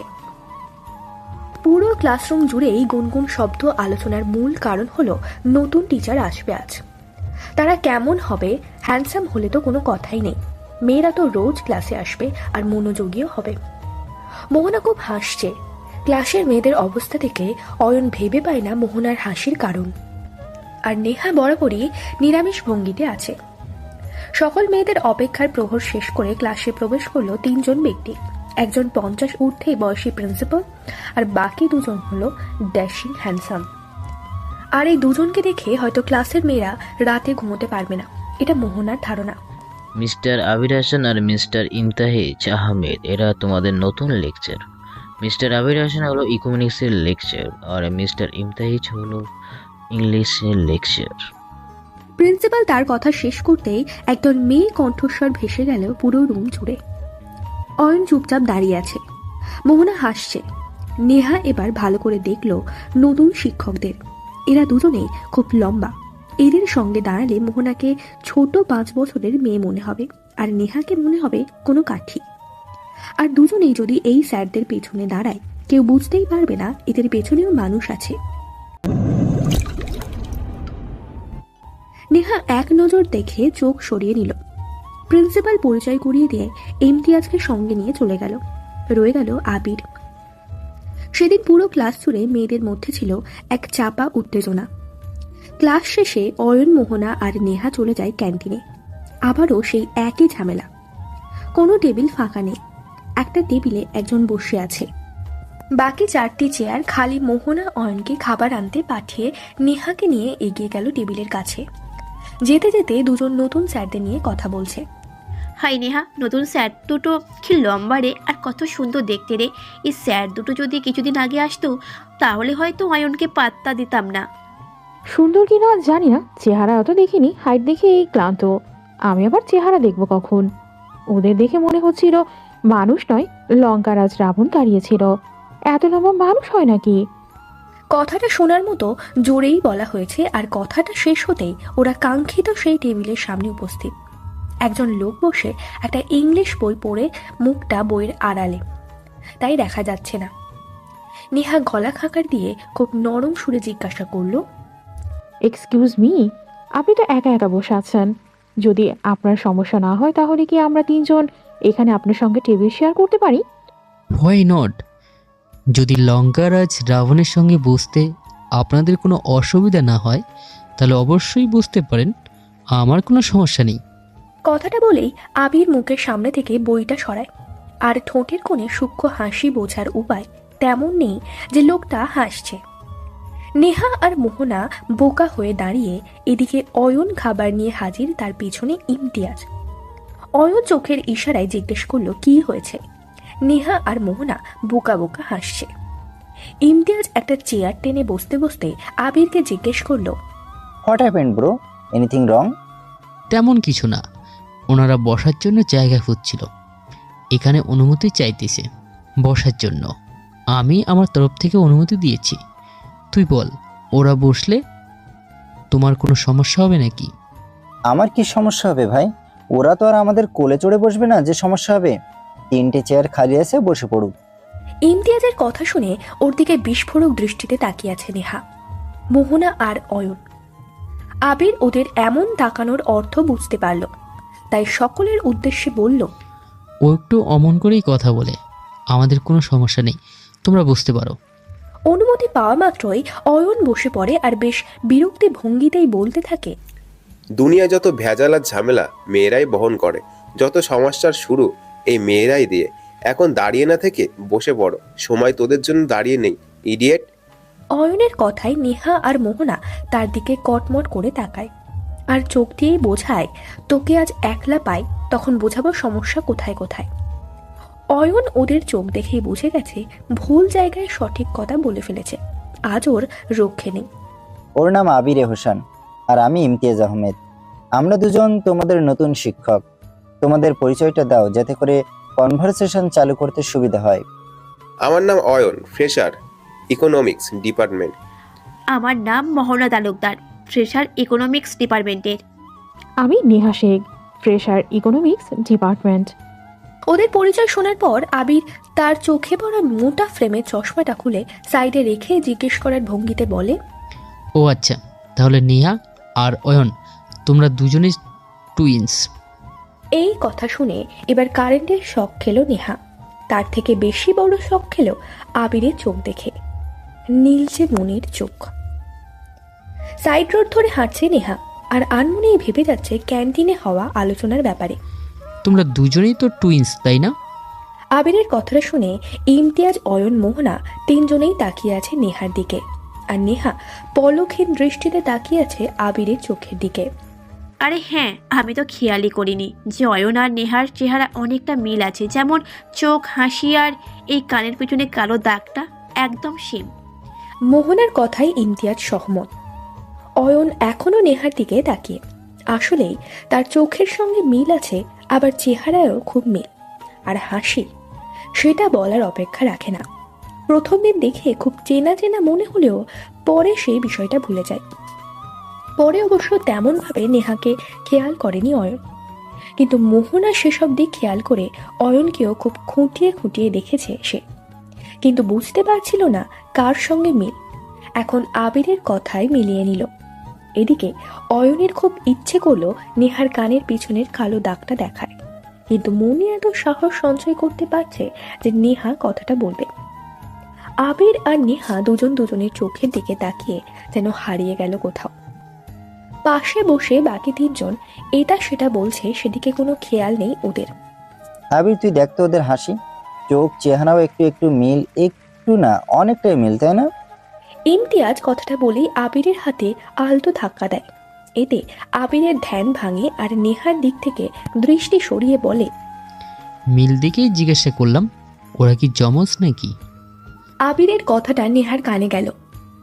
আবার খুব নমনীয়তার সঙ্গে নেহা উত্তর দিল, আমরা জমজ না, আর পৃথিবীতে তো এমন 7 জন মানুষ আছে যাদের চেহারা একে অপরের সঙ্গে মিল খায়। হয়তো আমরাও তেমন। নেহার কথায় মৃদু হাসল সকলেই। সবাই সবার সঙ্গে টুকটাক বিভিন্ন বিষয়ে কথা বলল। খাওয়া দাওয়া শেষ করে সবাই ক্যান্টিন থেকে বের হয়ে ক্লাসে যাওয়ার জন্য এগিয়ে যায়। ইমতিয়াজ বরাবরই খুব মিশুকে আর মুক্ত চেতনার মানুষ, তাই সে নেহা, মোহনা আর অয়নের সঙ্গে খুব জলদি মিশে গেল। আর প্রথমবারের মতো নেহাও ওদের সঙ্গে খুব জলদি মিশে গেল। ভিডিওটি দেখার আগে সবার কাছে ছোট্ট একটা রিকোয়েস্ট করতে চাই, প্লিজ প্লিজ প্লিজ যারা ভিডিওটি দেখবেন সবাই একটা করে সাবস্ক্রাইব করে দেবেন। আপনাদের ভালোবাসা পেলে এমন ভিডিও আরও উপহার দিব। ভিডিওগুলো বানাতে অনেক কষ্ট হয়, আমি জানি। এই ভিডিওটি অনেক মানুষই দেখবেন, তাই প্লিজ একটা করে সাবস্ক্রাইব করে দেবেন। আর যারা আমাকে ভালোবাসে তারা সবাই একটা করে লাইক দিয়ে দেখিয়ে দিবেন লাভ ইউ অল। তো চলুন আজকের ভিডিওটি শুরু করা যাক। আবির একটু চুপচাপ, সবার কথা শুনছে, মৃদু মৃদু হাসছে, প্রয়োজনে উত্তর দিচ্ছে। এসব ভাবতে ভাবতে চোখ গেল রাস্তার অপর পাশে। বেশ অনেক মানুষের ভিড় জমে আছে, অ্যাক্সিডেন্ট হয়েছে বোধহয়। নেহা দেখার জন্য এগিয়ে যায় সেদিকে। একটা মেয়ে রাস্তায় জ্ঞান হারিয়ে পড়ে আছে, আর তার পাশেই পড়ে আছে বেশ কিছু শপিং ব্যাগ। নেহা আর দাঁড়ায় না, ছুটে যায় মেয়েটার কাছে, আর নিজের ব্যাগ থেকে পানির বোতল বের করে মেয়েটার মুখে পানির ছটা দেয়। কিছুক্ষণের মধ্যেই জ্ঞান ফিরে মেয়েটার। নেহা মেয়েটাকে ধরে রাস্তার পাশে বসায় আর জিজ্ঞেস করে, আপনি ঠিক আছেন আপু? চলুন আপনাকে হসপিটালে নিয়ে যাই। মেয়েটা মাথায় হাত চেপে খুব কষ্টে উত্তর দিল, না না, হসপিটালে যেতে হবে না। তুমি যদি পারো তাহলে আমাকে কষ্ট করে একটু আমার বাড়িতে নিয়ে চলো। নেহা একটু চিন্তায় পড়ে গেল। কিছু একটা ভেবে ব্যাগ থেকে ফোন বের করলো আর কল দিয়ে অয়ন আর মোহনাকে আসতে বলল। 5 মিনিটের মধ্যেই অয়ন ছুটে এলো আর মোহনা তার 2 মিনিট পর উপস্থিত হলো। নেহা, তুই ঠিক আছিস? কিভাবে অ্যাক্সিডেন্ট করলি? দেখে চলতে পারিস না? কোথায় লেগেছে? অয়ন এসেই নেহাকে কথাগুলো বলল। অয়ন ভেবেছে নেহা দুর্ঘটনার শিকার হয়েছে। নেহা অয়ন আর মোহনাকে বলল বিষয়টা, তারপর ওরা 3 জন মিলে একটা উবের ভাড়া করে চলল মৌসির বাড়ির দিকে। আমি বুঝি না, মেয়েটা কোনো কাউকে কিছু না বলেই হুটহাট বাইরে বের হয়, আর ফোন আল্লাহ মালুম এই মেয়ে ফোন কেন ব্যবহার করে। কল দিলে তাকে পাওয়া যায় না, হয় রিসিভ করে না, নয়তো সুইচ অফ থাকে। আশ্চর্য মেয়ে মানুষ। ভার্সিটি থেকে বাড়ি ফিরে মৌসিকে বাড়িতে না দেখতে পেয়ে ইমতিয়াজ আর আবির বেশ চিন্তিত। আবির প্রথমে ভেবেছিল মৌসি হয়তো কাছেই গেছে, মিনিট 5 মধ্যেই চলে আসবে, কিন্তু আধ ঘন্টা হওয়ার পরও যখন মৌসি ফিরে আসেনি তখন ইমতিয়াজ কল করে মৌসিকে কিন্তু ফোন বন্ধ। তাই তো দুজনেই খুবই চিন্তিত। আবির মৌসির ফ্রেন্ডসদের কল করছে আর ইমতিয়াজ মৌসিকে। বেল বাজার শব্দ পেয়ে দরজার দিকে ছুটে যায় ইমতিয়াজ। রাগের মাথায় চোখ বন্ধ করেই দরজা খুলে বলে, এই তোকে ফোন ব্যবহার করতে কে বলেছে? যদি এটা প্রপার ব্যবহার করতে না জানিস তাহলে কেন ইউজ করিস এটা? হ্যাঁ, কল দিয়ে তোকে পাওয়া যায় না, ফেলে দে এই জিনিস। চোখ খুলে দেখতে পায় নেহা আর মোহনা মৌসির হাত ধরে দাঁড়িয়ে আছে আর পিছনে অয়ন, হাতে অনেকগুলো শপিং ব্যাগ। নেহা সহ বাকি দুজনও খুব অবাক হয়ে আছে ইমতিয়াজকে দেখে। আর ইমতিয়াজ তো মৌসির এমন অবস্থা দেখে পাগল প্রায়। এদিক সেদিক না তাকিয়ে মৌসিকে পাঁজা করে কোলে করে তুলে নিল ইমতিয়াজ। তার মাথায় আসলোই না যে নেহাদের ভেতরে আসতে বলতে হবে। সে খুব চিন্তায় মৌসিকে কোলে রেখেই জিজ্ঞাসা করতে লাগলো, জান, কি করে এমন হলো তোর? কোথায় লেগেছে তোর? কে করেছে এমন? নাম বল শুধু। আর বলতে পারলো না ইমতিয়াজ। মৌসি খুব মুখ চেপে ধরেছে তার আর বলে, দরজা খুলেই তোর আকাশবাণী কলকাতা শুরু করে দিয়েছিস। এবার থাম, একটু বলতে দে আমায়। আর দরজার সামনে ওরা দাঁড়িয়ে আছে, ওদের ভিতরে নিয়ে আয়। ইমতিয়াজ মৌসির কথায় ওকে কোলে নিয়েই ঘরে দরজার দিকে তাকায়। আর নেহা ওদের দেখে অবাক হয় না, বরং ক্যাবলা মার্কা হাসি দেয়। আবির এগিয়ে এসে ওদের ভেতরে আসতে বলে। ইমতিয়াজ মৌসিকে সোফায় বসিয়ে দিয়ে নিজেও ওর পাশে বসে পড়ে। আবির ওদের বসতে বলেই নিজেও বসে পড়ে মৌসির পাশে। মৌসির ডান হাতটা নিজের হাতের মুঠোয় নিয়ে জিজ্ঞেস করে, কিভাবে হলো এসব? আর তুই কোথায় গিয়েছিলি একা একা? আসলে ভাই, আগামীকাল আমার এক ফ্রেন্ডের বার্থডে, আর তোদের বলতে ভুলে গেছি আমি। তাই ভাবলাম আমি মলে গিয়ে কিছু একটা কিনে বাড়ি চলে আসবো তোরা বাড়ি ফেরার আগেই। কিন্তু শপিং শেষ করে মল থেকে বের হয়ে একটাও রিক্সা পাইনি, তাই হেঁটে একটু সামনে আসছিলাম। তখন দুইজন লোক পিছন থেকে এসে আমার নাক মুখ চেপে ধরে। আশেপাশে মানুষজন দেখে ফেলাই ওরা আমাকে রাস্তার পাশেই ধাক্কা মেরে ফেলে দেয় আর পালিয়ে যায়। অনেকেই ছিল সেখানে, কেউ এগিয়ে আসেনি। এই যে মেয়েটা, ও না থাকলে হয়তো আজ বাড়ি ফেরা হতো না। আবির পাশ ফিরে নেহার দিকে তাকায় আর নেহাও আবিরের দিকে। কেন জানি আজ নেহার মন শুধু আবিরের চোখের দিকেই ছুটছে। এবার আর ওদের বেশিক্ষণ একে অপরের দিকে তাকানো হলো না। আবির চোখ ফিরিয়ে মৌসির মাথায় হাত বুলিয়ে বলে, হসপিটালে যাবি না নাকি বাড়িতে ডাক্তার ডাকবো? হসপিটাল যাব না, আর ডাক্তার ডাকারও দরকার নেই। ওরা ফেরার সময় আমাকে ডক্টর দেখিয়ে মেডিসিন সহই নিয়ে এসেছে। আবির নেহার দিকে আবারও ফিরে তাকায় আর ধন্যবাদ জানায়, সঙ্গে মোহনা আর অয়নকেও। এদিকে ইমতিয়াজ অয়নের হাতের দিকে তাকায় আর ভাবুক ভঙ্গিতে মৌসিকে জিজ্ঞেস করে, আচ্ছা, তুই তো বলেছিলি বার্থডে গিফট কিনবি, কিন্তু ব্যাগ দেখে তো মনে হচ্ছে তুই তোর ফ্রেন্ডের গোষ্ঠীর ষষ্ঠী করার আয়োজন করছিলি। দেখ তো, তোর ব্যাগের ওজনে বাচ্চা ছেলেটার হাত কেমন ছিঁড়ে পড়ে যাচ্ছে। মৌসি এবার একটু বোকা বোকা হেসে বলে, আসলে গিফট কিনতে গিয়ে আমার জন্য কিছু পছন্দ হলো, সেটা কিনেছি। তারপর ভাবলাম সকালের জন্য তোকে সরি বলা দরকার, তাই তোর জন্যেও কিছু কিনলাম। এত কিছুর মধ্যে আমার ভাই কেন বাদ যাবে, তাই ভাইয়ের জন্যেও নিলাম। আর জানিস, আজ ভাইয়ার পছন্দের একটা জিনিস পেয়েছি। মৌসির কথায় ইমতিয়াজ আর কিছু বলল না, ঠোঁট গোল করে নিঃশ্বাস ছাড়ল। আচ্ছা শোন নেয়া, আমি বের হই, এখন 4টা বাজে। হোস্টেলে গেটে তালা লাগিয়ে দেবে, তখন আর ঢুকতে পারবো না। তোরা থাক কেমন? তামিম অয়নকে একটা বয়েজ হোস্টেলে রেখেছে, যেখানে অয়ন চাইলেই নিয়ম ভেঙে যখন তখন হোস্টেলে আসা যাওয়া করতে পারবে, যেমনটা তামিম করে হুটহাট মাঝরাতে এসে হাজির হয়। কিন্তু অয়ন নিয়ম ভাঙতে নারাজ, খুবই সাদামাটা একটা ছেলে সে। অয়নের কথা শুনে নিহা নিজের ব্যাগ নিতে নিতে বলে, আমরা তাহলে আজ উঠি। এই, তোমরা চলে যাবে?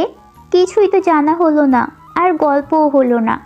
তার মধ্যে কিছু না খেয়ে চলে যাবে? তোমরা আর 5 মিনিট বসো, আমি কিছু নিয়ে আসছি তোমাদের জন্য। বলে মৌসি বসা থেকে উঠে নিল।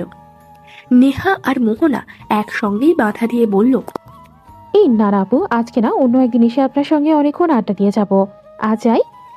মৌসের একটু মন খারাপ হলেও আর আপত্তি করল না, উল্টো আবিরকে বলল, ভাই তুই ওদের ড্রপ করে দিয়ে আয়, দিনকাল ভালো না, আর এখন তো রাতও হয়ে গেছে, ওদের একা ছাড়াটা ঠিক হবে না। আবির মৌসির কথায় হুঁ বলেই উঠে গেল নিজের রুমে, আর গাড়ির চাবি নিয়ে ফিরে বের হলো।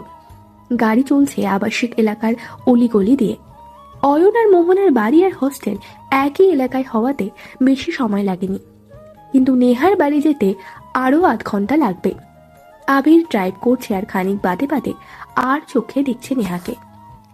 নেহা বিষয়টা অনেকক্ষণ ধরে লক্ষ্য করছে, তাই কণ্ঠে বেশ জড়তা নিয়ে জিজ্ঞেস করলো, কিছু বলবেন স্যার? আবির একটু ভরকায়, থমকে যায়, তারপর নিজেকে শান্ত করে বলে, থ্যাঙ্কস ফর দ্য হেল্প। আসলে মসি আমার জন্য আশীর্বাদ। ওর কিছু হয়ে গেলে আমি হয়তো পাগল হয়ে যেতাম। Thanks once again. আরে ধন্যবাদ দিতে হবে না, ওটা আমার কর্তব্য ছিল। আচ্ছা মৌসি আপু কি হয় আপনার? আমার বোন, বয়সে তেমন একটা বড় ছোট না আমরা, তাই তুই বলেই ডাকি। আর ইমতিয়াজ স্যার? আমরা অনাথ, আমাদের একুল ওকুল জোরে কেউ নেই, আমরা তিনজন ভাগ্যক্রমে মিলে গেছি। কণ্ঠস্বর খুব শীতল, মন খারাপের কোনো আলামত নেই, চেহারায় কোনো কষ্টের ছাপ নেই, শান্ত আর স্থির দৃষ্টি। নেহা বিস্ময় নিয়ে তাকিয়ে আছে আবিরের দিকে। মিস নেহা, কাইন্ডলি আপনি আমার দিকে একটু কম তাকাবেন, নয়তো মানুষ ভাববে আপনার আর আমার মধ্যে কিছু চলছে। I hope you understand what I mean. Neha একটু ভরকে গেল, মিনমিনে আওয়াজে বলল, আসলে ক্যান্টিনের ব্যাপারটাই আমি দুঃখিত। আমার খুব চেনা একজনের চোখ আপনার চোখের মতো নীলাভ, যদিও তার চেহারা আমার মনে নেই, শুধু মনে আছে তার চোখের মনি নীলছে। নেহার কথায় আবির একটু গম্ভীর হয়ে যায়। কেন জানি নেহার বলা খুব কাছের একজন কথাটা তার মন মানতে নারাজ। চেহারায় আর কণ্ঠে একরাশ গম্ভীরতা নিয়ে আবারও জিজ্ঞেস করলো, আমি কি সেই? না, আপনি সে নন। কি করে বুঝলে? এবার নেহা আবিরের দিকে তাকায় আর খুব মিষ্টি করে হেসে জানায়, যদি আপনি সে হতেন তাহলে ক্যান্টিনে থাপ্পড় দিতেন ওভাবে তাকানোর জন্য। আর সে ভুল করেও আমাকে তুমি ডাকবে না, তার মুখে নাকি আমার জন্য তুমি ডাকতে আসেই না। এবার আবির হো হো করে হেসে উঠল, আর নেহা অপরাধীর মতো চুপচাপ হয়ে গুটি মেরে বসে রইল।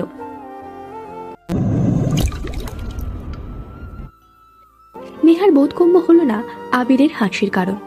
হাসি থামিয়ে আবির জিজ্ঞেস করলো, আচ্ছা সে তোমার কি হয়? চেহারা মনে না থাকলেও এটা তো মনে আছে হয়তো। সে আমার সৎ ভাই হয়, নিরয় ভাই। নেহা কথাটা শেষ করার আগেই আচমকা ব্রেক কষল আবির। আচমকা ব্রেক ধরতে নেহা একটু ভয় পেয়ে গেল। ভয়ার্ত দৃষ্টিতে আবিরের দিকে তাকায় সে। আবির সামনের দিকেই তাকিয়ে বলে, তোমার বাড়ি চলে এসেছে। নেহা বাইরে তাকিয়ে খেয়াল করলো আসলেই সে বাড়ি ছেড়ে এসেছে। নেহা আবিরকে ছোট করে ধন্যবাদ আর বিদায় জানিয়ে বের হয় গাড়ি থেকে। নেহা গাড়ি থেকে নামতেই আবির ইউ টার্ন নেয়। নেহা বাড়ির গেটের সামনে গিয়ে দাঁড়ায়, আর আবির কালো কুচকুচে গাড়িটা বাতাসের গতিতে মিলিয়ে যায় ঘন কুয়াশার চাদরে। নেহা এক পলক সেদিকে তাকিয়ে থেকে চলে যায় বাড়ির ভিতর। ছেলেটা কে? ড্রয়িং রুমে ঢুকতেই নেহার কানে এলো রুবিনা শেখের করা প্রশ্ন। নেহা সাবলীল ভঙ্গিতেই উত্তর দিল, আমার ভার্সিটি স্যার। তা ভার্সিটির স্যাররা কবে থেকে ছাত্রীদের বাড়ি পর্যন্ত পৌঁছে দিয়ে যায়, তাও এই রাত বিরেতে? কথাটা রুবিনা শেখ কোন ইঙ্গিতে বলেছে তা নেহা ভালো করেই বুঝতে পেরেছে। কথাটা শুনে যেন গা জ্বলে উঠল নেহার। নিজেকে কোনোভাবে শান্ত রাখতে পারল না সে। প্রতিবাদী কণ্ঠে বলল, আমা আপনি বিষয়টা অন্যদিকে নিচ্ছেন, আপনার উচিত পুরো বিষয়টা ভালোভাবে যাচাই করে তারপর কিছু বলা। তারপর নেহা পুরো ঘটনা খুলে বলল, আর এক মুহূর্ত দাঁড়িয়ে না থেকে চলে গেল নিজের ঘরে। রুবিনা শেখ এখনো সেখানে বসে আছে। নেহার কথাগুলো শুনে সে এবার পরিষ্কার বুঝতে পেরেছে ঘটনার মূলে কে। পতেঙ্গা সিবির চট্টগ্রামের ব্যস্তময় এক স্থান। ভোর থেকে একজোড়া মানুষ হলেও এখানে উপস্থিত থাকবে। তাদের আলো নামে একটা কফি শপে বসে আছে তামিম, অয়ন আর আগন্তুক।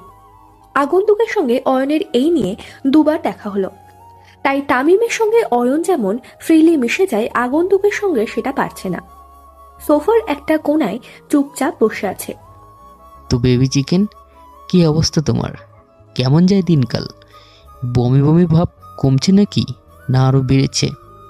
কথাটা বলেই আগন্তুক দুষ্টু হাসল। আর তামিম চুপ করে বসে থাকার মানুষ তো নয়।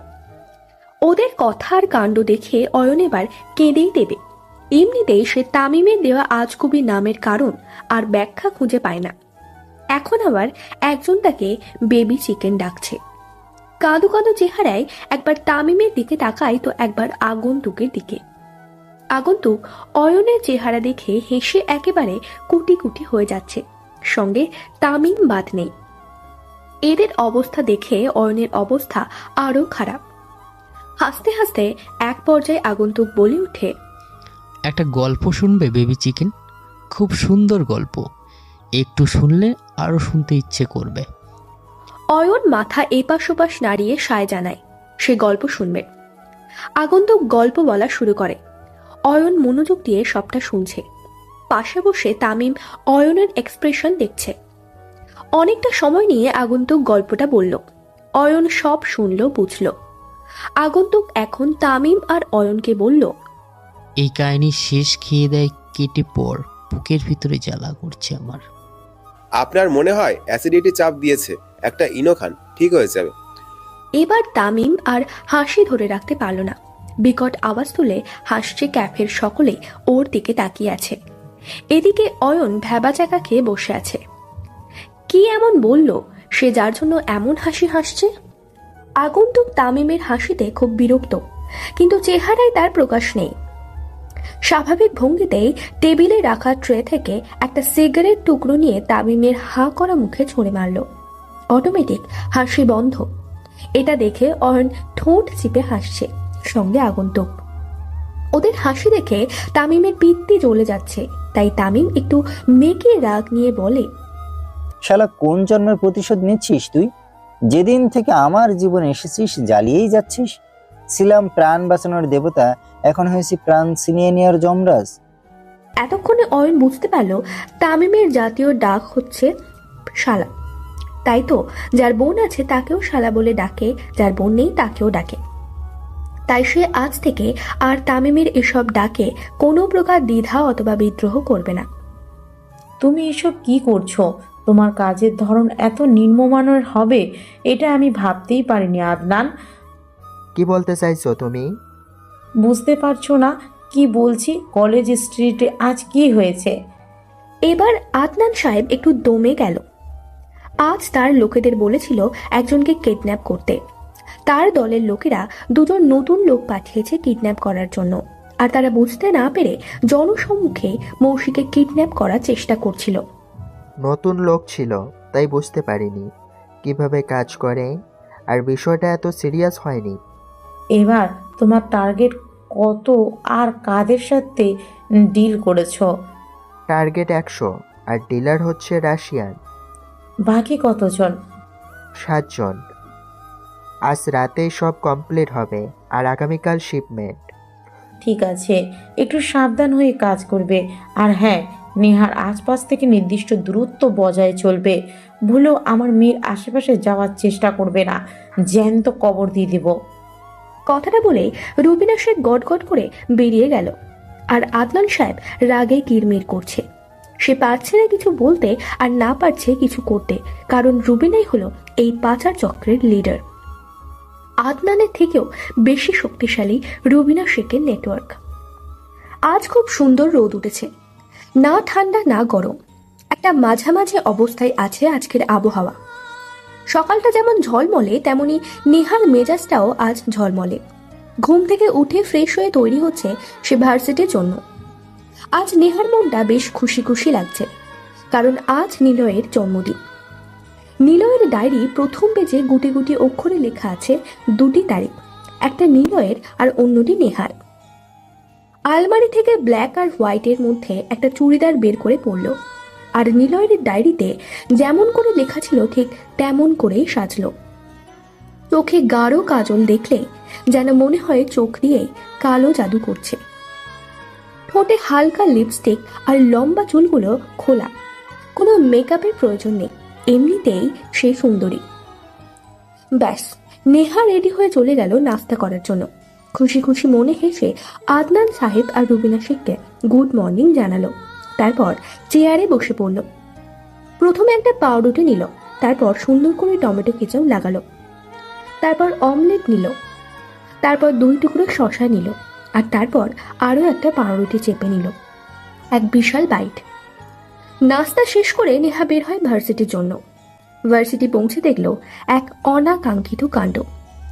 কিছু সিনিয়র মিলে মোহনা আর অয়নকে র্যাগিং করছে। নেহার এক মুহূর্ত দাঁড়ালো না, সেখানে ছুটে গেল। আপনারা কেন ওদের সঙ্গে এমন করছেন? সিনিয়র বলেছেন বলে কি আমাদের মাথা কিনে নিয়েছেন?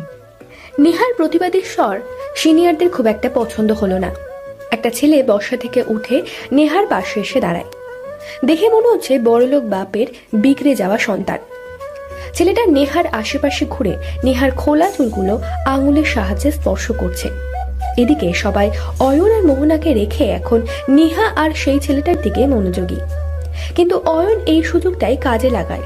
সে ঝটপট তামিমকে মেসেজ করে দেয় আর চুপিসারে ভিডিও করে সেটা তামিমকে সেন্ড করে।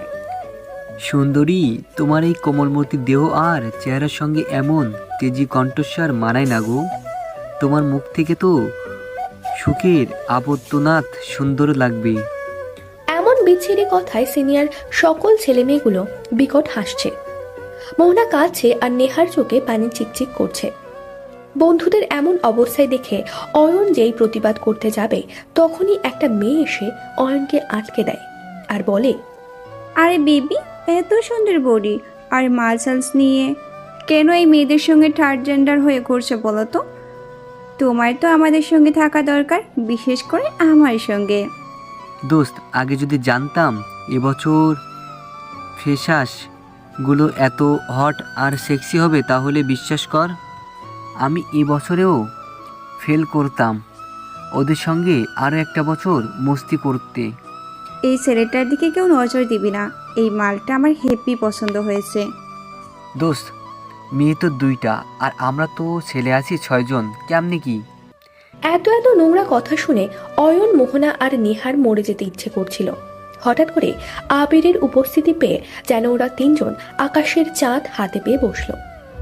মোহনা ঠোঁট ভাঙিয়ে কেঁদে দিল আর অয়ন স্বস্তির নিঃশ্বাস নিল। নেহা তার অশ্রুভরা দৃষ্টিতে তাকিয়ে আছে আবিরের দিকে। নেহার কাজল কালো আঁখিতে এমন জমে থাকা অশ্রু দেখে আবিরের বুকের ভেতরটা কেমন জানি মোচড় দিয়ে উঠল। আবির বুঝল না বিষয়টা। আবির নেহার কাছে আস্তে আস্তে বলল, ইউ ওকে হানি? নেহা ভরকল বিস্ফোরিত দৃষ্টিতে তাকিয়ে দেখল আবিরকে। আবির নেহার কানের কাছে মুখ নিয়ে আস্তে আস্তে কি যেন বলল, আর অমনি নেহা হেসে দিল। আর ইমতিয়াজ গিয়ে দাঁড়ালো অয়নের পাশে আর সিনিয়র মেয়েটার দিকে তাকালো। আমি তো ভেবেছিলাম ভিআইপি ফ্যামিলির মেয়েদের চয়েস হয় ভিআইপি, এখন দেখি এরা ঘোড়া রেখে চামচিকাকে পছন্দ করে। সি সি সি, এদের চয়েসে তো জঘন্য। কে রে তোরা আমাদের সঙ্গে নেতাগিরি করার সাহস দেখাচ্ছিস? তোরা জানিস আমরা কে আর আমরা কোন সোসাইটির? ছেলেটার কথায় আবির এই পর্যায়ে একটু হাসলো আর খুব নম্র ভদ্র ভাষায় নিজের পরিচয় দিল। আমি এই মোহনী সুন্দরীর একমাত্র হবু বর, আর ওই ছেলেটা আমার শালা, আর এই কালোবতী খাটো মেয়েটা আমার শালি। আমি হলো আবির হাসান, এই ইউনিভার্সিটির প্রাক্তন সিনিয়র লিডার আর বর্তমান প্রফেসর। আবিরের পরিচয় পেয়ে সিনিয়র ছেলেদের হাওয়া টাইট। ছেলেমেয়েগুলো একে অপরের দিকে যাওয়া যাই করছিল আর শুকনো ঢোক গিলছিল। আবিরের এত তাড়াতাড়ি পরিচয় দেওয়াতে ইমতিয়াজ বড়ই হতাশ। আবির হয়তো বুঝতে পারলো বিষয়টা, তাই তো সবাইকে দেখিয়ে আবির নেহাকে টেনে নিজের কাছে আনলো আর চুলগুলো সুন্দর করে আঙুলের সাহায্যে গুছিয়ে দিয়ে বলল, ব্রেক টাইমে কথা হবে, এখন ক্লাসে যাও। নেহা অবাক হয়ে দেখছে, এই আবিরকে যত দেখছে ততই যেন নেহার পেটে প্রজাপতি উঠছে আর ওর এক অজানা অনুভূতি ছুঁয়ে দিয়েছে ওকে। নেহা আবিরের সকল কথা বিনা বাক্যে মেনে চলছে, যেন আবির কোনো বশীকরণ করছে নেহাকে। নেহা আর কথা বাড়ায় না, মোহনাকে নিয়ে চলে যায় ক্লাসে। অয়নও যাওয়ার জন্য পা বাড়ায়, কিন্তু ইমতিয়াজ ইশারায় থাকতে বলে। নেহা ওরা যেতেই আবির সিনিয়র ছেলেদের নিয়ে ভার্সিটির পিছনের দিকে চলে যায়। যেখানে যাওয়া সবার জন্য সম্পূর্ণ নিষিদ্ধ। আবির নিজের পরনে সাদা শার্টের হাতা গুড়তে গুড়তে ছেলেগুলোকে বলে, মেয়েদের ইনসাল্ট করা আর ইবিউজ করা খুব ভালো লাগে, তাই না? চল এবার আমিও একটু রোমান্টিক হই। লোড নিতে পারবি তো, নাকি আবার কথা শুনি প্রেগনেন্ট হয়ে যাবি? এ যাত্রায় অয়ন খুব অবাক হয়, এটা কিভাবে সম্ভব? দুই ভিন্ন মেরুর মানুষ, কিন্তু ডায়লগটা একই। অয়ন ভাবে আগন্তুক আর এই আবির মেলায় হারিয়ে যাওয়া ভাই নয় তো। অয়নের ভাবনার মাঝেই ইমতিয়াজ সেই মেয়েটার সামনে গিয়ে দাঁড়ায় আর হাত বাড়ায় তার নীল রঙের অগোছালো চুলের দিকে, কিন্তু হাত বাড়িয়েও ফিরিয়ে নিয়ে আসে আর বলে, এই কাকের বাসায় হাত দিলে হাতটাই বোধহয় চুলের জঙ্গলে হারিয়ে যাবে। বলি, তোমার বাড়িতে কি চিরুনি নেই নাকি? আর এসব কি ড্রেস পরে আসো? তুমি ছেলে নাকি মেয়ে বোঝাই যাচ্ছে না। ও শিট, আমি তোমায় চিনতে ভুল করলাম কি করে বলো তো? তুমি ওইটা না যে গতকাল সিগন্যালে হাতে তালি দিয়ে আমার কাছ থেকে টাকা নিলে আর দোয়া দিলে আমার যেন বাচ্চা কাচ্চা দিয়ে ঘর দুয়ার ভরে যায়? এবার অয়ন হেসে দেয় আর ভাবতে থাকে এই থার্ড জেন্ডার ব্যাপারটা ইমতিয়াজ জানলো কিভাবে। যাকে এসব ভেবে আর কাজ নেই, এখন মজা নেওয়ার পালা। এদিকে আবির সিনিয়র মেয়েটাকে বলল, যেহেতু আমাদের টিমে কোনো মেয়ে নেই, তাই তোমাকে আজ ওয়ার্নিং দিচ্ছি, ভুলেও কোনোদিনই এই ক্যাম্পাসে আর এসব করার চেষ্টা করবে না। আর যদি দেখি এসব করতে, তাহলে আমি ভুলে যাব তুমি একটা ভদ্র ঘরের সন্তান। তোমাকে সেদিন প্রস্টিটিউট হিসাবে ট্রিট করব। I am clear? মেয়েটা মুখে কিছু বলার সাহস পেল না, চোখের পানি মুছে চলে গেল সেখান থেকে। যে ছেলেটা নেহার চুলে হাত দিয়েছিল, আবির তার সামনে যায় আর আঙুলের ভাঁজে আঙুল ঠুকিয়ে মুছড়ে দেয়। আবিরের চেহারা শান্ত স্থির দৃষ্টি, ঠোঁটের কোণে মৃদু হাসি। ছেলেটার এমন অবস্থা দেখে অয়ন ভাবল নেহা আর মোহনারও দেখা উচিত এই সিন। তাই পকেট থেকে ফোন বের করে ভিডিও করে আর হোয়াটসঅ্যাপ একটা সেন্ড করে দেয়। আর তখনই বুঝতে পারে ইমতিয়াজ আর আবির কিভাবে সেখানে এলো আর কিভাবে ইমতিয়াজ জানলো থার্ড জেন্ডারের কথা। অয়ন ভুল করে তামিমের জায়গায় ইমতিয়াজকে মেসেজ করে দিয়েছিল সেই ভিডিও। ছেলেগুলো ব্যথায় চিৎকার করছে আর একটু হলেই আঙুল ভেঙে গুড়িয়ে যাবে। আবির এবার ছেড়ে দিল আর ঠোঁটের কোণে সূক্ষ্ম হাসি রেখে বলে, একটু হাতি ধরতে এমন সুখের চিৎকার, প্রাইভেট পার্টগুলো ধরলে তো মনে হয় বেহুশ হয়ে যাবে। ভাই, আমাদের ভুলে গেছে, আসলে আমরা জানতাম না ওরা আপনার কাছের মানুষ। আমাদের ক্ষমা করে দিন, আর কখনো এমন হবে না। শুধু ওরা না, পৃথিবীর সকল মেয়েকে আজ থেকে নিজের মা বোনদের দৃষ্টিতে দেখবি। যেদিন ওপরওয়ালা ইশারা করবে সেদিন শুধু একজনকে নিজের বউ ভাববি, আর বাকি সবাই তোর মা বোন। শুধু শিক্ষক বলে বেশি কিছু বললাম না, করলাম না। রাতে দেখা করিস, একদিন বুঝিয়ে দেব প্রেম প্রীতি আর আদর্শ কিভাবে দিতে হয়। এখন চল ফোর্ট এখান থেকে। ইমতিয়াজ আর আবিরের কথায় ছেলেগুলো চলে যায়। এবার অয়ন ইমতিয়াজের অনুমতি নেয় একটা মহাকাজ সম্পূর্ণ করতে। অনুমতি পাওয়া মাত্রই অয়ন মুখে আঙুল দিয়ে সেটি বাজালো। ইমতিয়াজ আর আবির অয়নের দিকে তাকিয়ে হেসে দিয়ে ওকে ক্লাসে যেতে বলল। ঘড়ির কাঁটা দুপুর 2টা ছুঁই। নেহা ক্লাস শেষ করে দ্রুত গতিতে ছুটছে গন্তব্য এতিমখানা। নেহা গত 3 বছর ধরে নিলয়ের জন্মদিনের জন্য এতিমখানায় ছোটখাটো মিলাদ মাহফিলের আয়োজন করে। আজও সেটার জন্য ছুটছে। অয়ন জিজ্ঞেস করতে গিয়েও করেনি, মোহনা বাধা দিয়েছে। নেহা চলে যাওয়ার পরই মৌসি আসে ভার্সিটিতে, এসে আবিরের সঙ্গে দেখা করে আর তারপর ইমতিয়াজের সঙ্গে। পরে অয়ন, মোহনা আর নেহার সঙ্গেও দেখা করতে যায়। অয়ন আর মোহনা দেখা পেলেও নেহার দেখা পায় না সে, তাই এক প্রকার হতাশ হয়ে চলে যায় তারা। নেহা এতিমখানায় ছোট বাচ্চাদের গিফট দিচ্ছে, আবার এটা সেটা বলে হাসছে। আর দূর থেকে এক কালো মানব, যাকে বলে ম্যান ইন ব্ল্যাক, সে খুঁটিয়ে খুঁটিয়ে দেখছে নেহাকে। আলী, কাজ কত দূর হলো? আদনান আজ মেয়েগুলোকে শিপমেন্ট দিয়ে দিবে, আর তার আগেই আমরা মেয়েগুলোকে কিডন্যাপ করে থাইল্যান্ড পাঠিয়ে দেব। আলীর কথাটা শুনে যেন মেহেরান খান আনন্দে আত্মহারা হয়ে গেল। এক প্রকার খুশিতে লাফিয়েই বলল, সাব্বাস, আমি এটাই চেয়েছিলাম, এমনটাই চেয়েছি। এবার আদনান বুঝবে আমার সঙ্গে পাঙ্গা নেওয়ার পরিণতি কি হয়। যদি আদনান শিপমেন্ট দিতে না পারে তাহলে রাশিয়ান মাফিয়ারা ওকে পিস পিস করে কাটবে, আর এমনভাবে পিস পিস করে কাটবে যে বডির কোনো পার্ট, কোনো জায়গা কেউ মেলাতে পারবে না। রুম জুড়ে ভেসে গেল উচ্চস্বরে হাসির তাণ্ডব। আলী বের হয়ে গেল রুম থেকে। ওদিকে মেহরাব খান ফোন দিল রুবিনা শেখকে। দুবার কল বাজার সঙ্গে সঙ্গে ফোন রিসিভ হলো।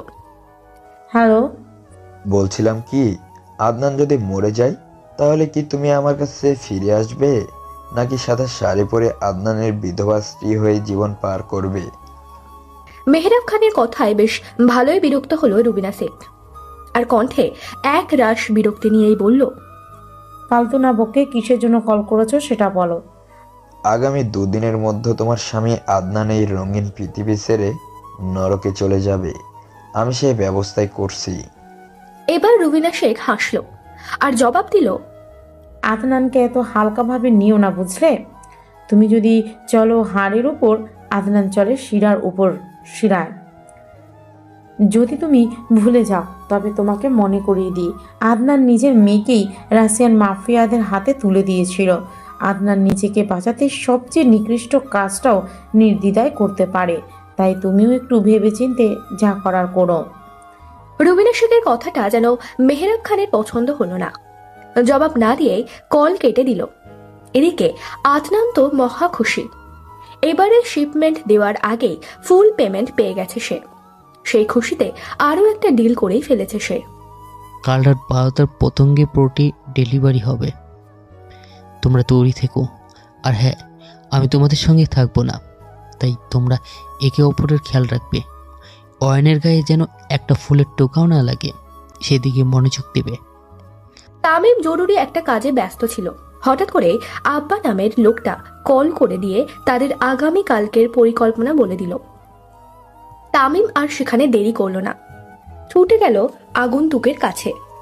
ভাই, আজ রাত 12টায় পতেঙ্গা পোর্ট। আগন্তুক তামিমের কথা শুনে একবার ওর দিকে তাকালো আর পর মুহূর্তেই সিগারেটের সুকটান দিল আর সিগারেটের ধোঁয়া বাতাসে মিলিয়ে দিল। আগামী পরশু ভার্সিটি থেকে ট্যুরে যাবে, তোরা কি যাবি? ক্যাম্পাসের মাঠে নেহা আর মোহনা বসে গল্প করছিল। অয়ন কোত্থেকে যেন ছুটে এসে কথাটা বলল। কোথায় যাবে? আশেপাশে নাকি অন্য কোনো জায়গায়? শুনলাম সি বিচে যাবে 2 রাত 3 দিনের জন্য, তোরা কি যাবি নাকি? মোহনা খুশিতে কোনো কিছু না ভেবেই বলে দিল সে যাবে, আর নেহা কিছু একটা ভেবে জানালো যাবে। অয়ন আর দেরি করেনি, ছুটে গিয়ে 3 জনের ট্যুর ফি দিয়ে এলো। ইদানিং অয়ন খুব হাসি খুশি থাকে। মোহনাকে যে তার খুব ভালো লাগে, আর নেহাকে খুব কাছের মনে হয়। অয়নের যেন এরাই আপনজন। রাত 11:55। তামিম ড্রাইভিং সিটে বসে আছে, পাশের সিটে বসে আছে আগন্তুক, আর পেছনে প্যাসেঞ্জার সিটে বসে আছে অয়ন। বর্তমানে অয়ন বুঝতেই পারছে না তারা এখন এখানে কেন এসেছে। তাই অযথা এত কিছু না ভেবে অয়ন হোয়াটসঅ্যাপে মোহনা আর নেহার সঙ্গে চ্যাটিং করছে। আগন্তুক ঘাড় ঘুরিয়ে একবার অয়নকে দেখে নিল, আর তারপর তামিমকে বলল, জানিস দোস্ত, আজকাল ছেলে মেয়েদের লজ্জা সরম কিছুই নেই। যখন তখন যেখানে সেখানে ফোন হাতে নিয়ে গার্লফ্রেন্ডের সঙ্গে চোমাচাটি শুরু করে দেয়। এই অশ্লীল যুগে আমরা বোকা, পাখিটা বোকার হয়ে গেল রে তামিম।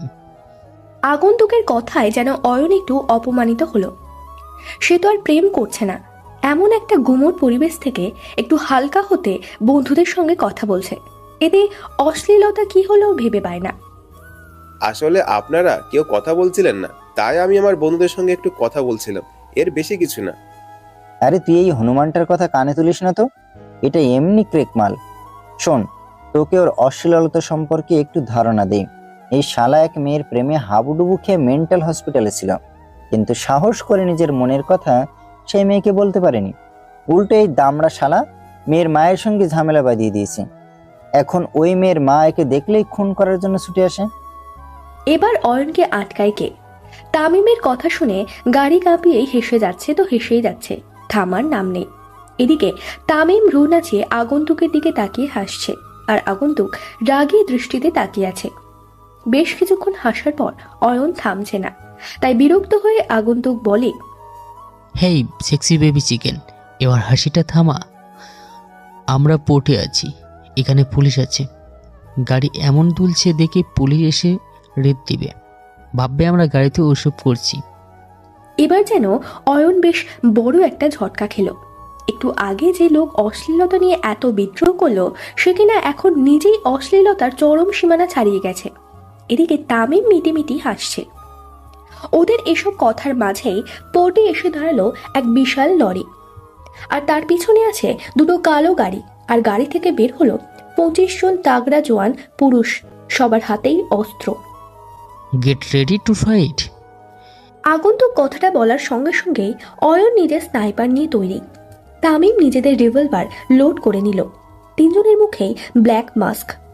গাড়ি থেকে বের হয়েই তারা শুরু করলো গুলির বর্ষণ। তামিম আর আগন্তুক গুলি করতে করতে এগিয়ে যাচ্ছে সেই লরির দিকে, আর অন্যদিকে অয়ন অন্য একটা ট্রাক নিয়ে আসছে। বন্দুকের গুলি সব শেষ। তামিম এবং আগন্তুক দুজনেই রাউন্ড গুলি লোড করেছিল। সব শেষ।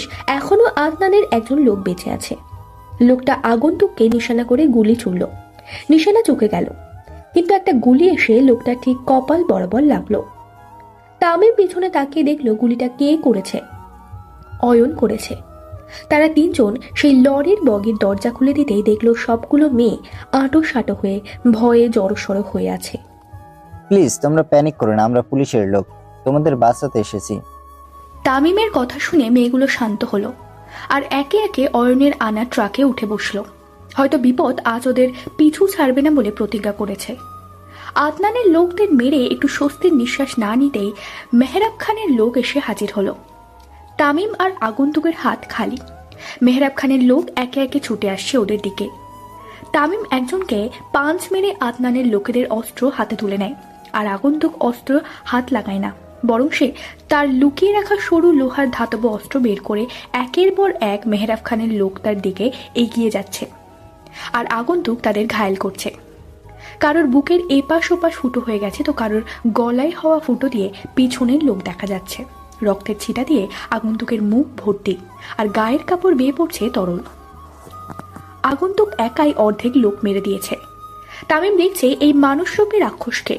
অয়ন নিজের চোখে এইসব দেখে বরফের মতো জমে গেছে। হঠাৎ করে একটা গুলি এসে আগন্তুকের কাঁধে লাগে। তামিম দ্রুত ছুটে আসে আগন্তুকের দিকে, আর অয়নকে বলে ট্রাক নিয়ে বেরিয়ে যেতে। কথা মতো অয়ন চলে যায়। আগন্তুক এখনো ঠায় দাঁড়িয়ে আছে, আর কারোর উদ্দেশ্যে বলে, বেইমানি তো আমার রক্তই ছিল না, তাহলে কেন বেইমানি করছো আলী?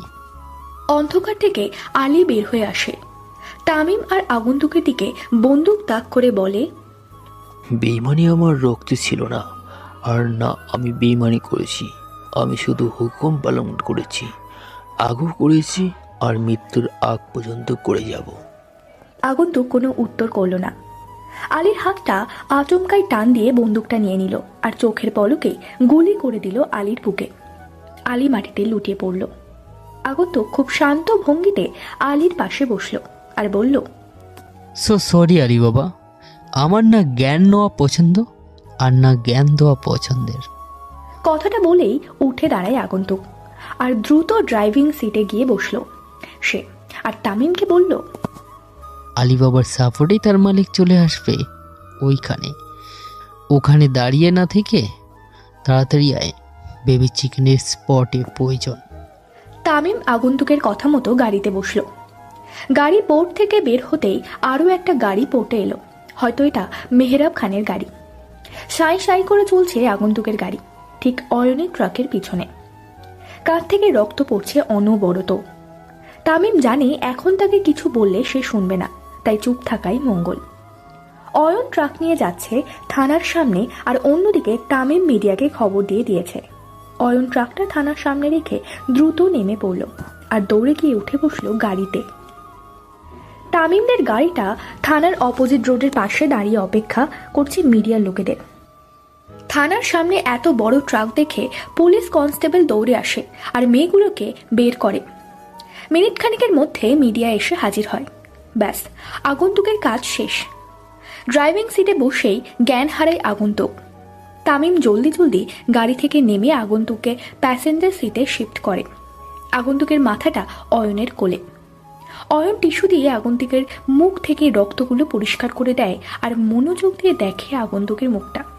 অয়নের খুব মায়া হয় এর জন্য।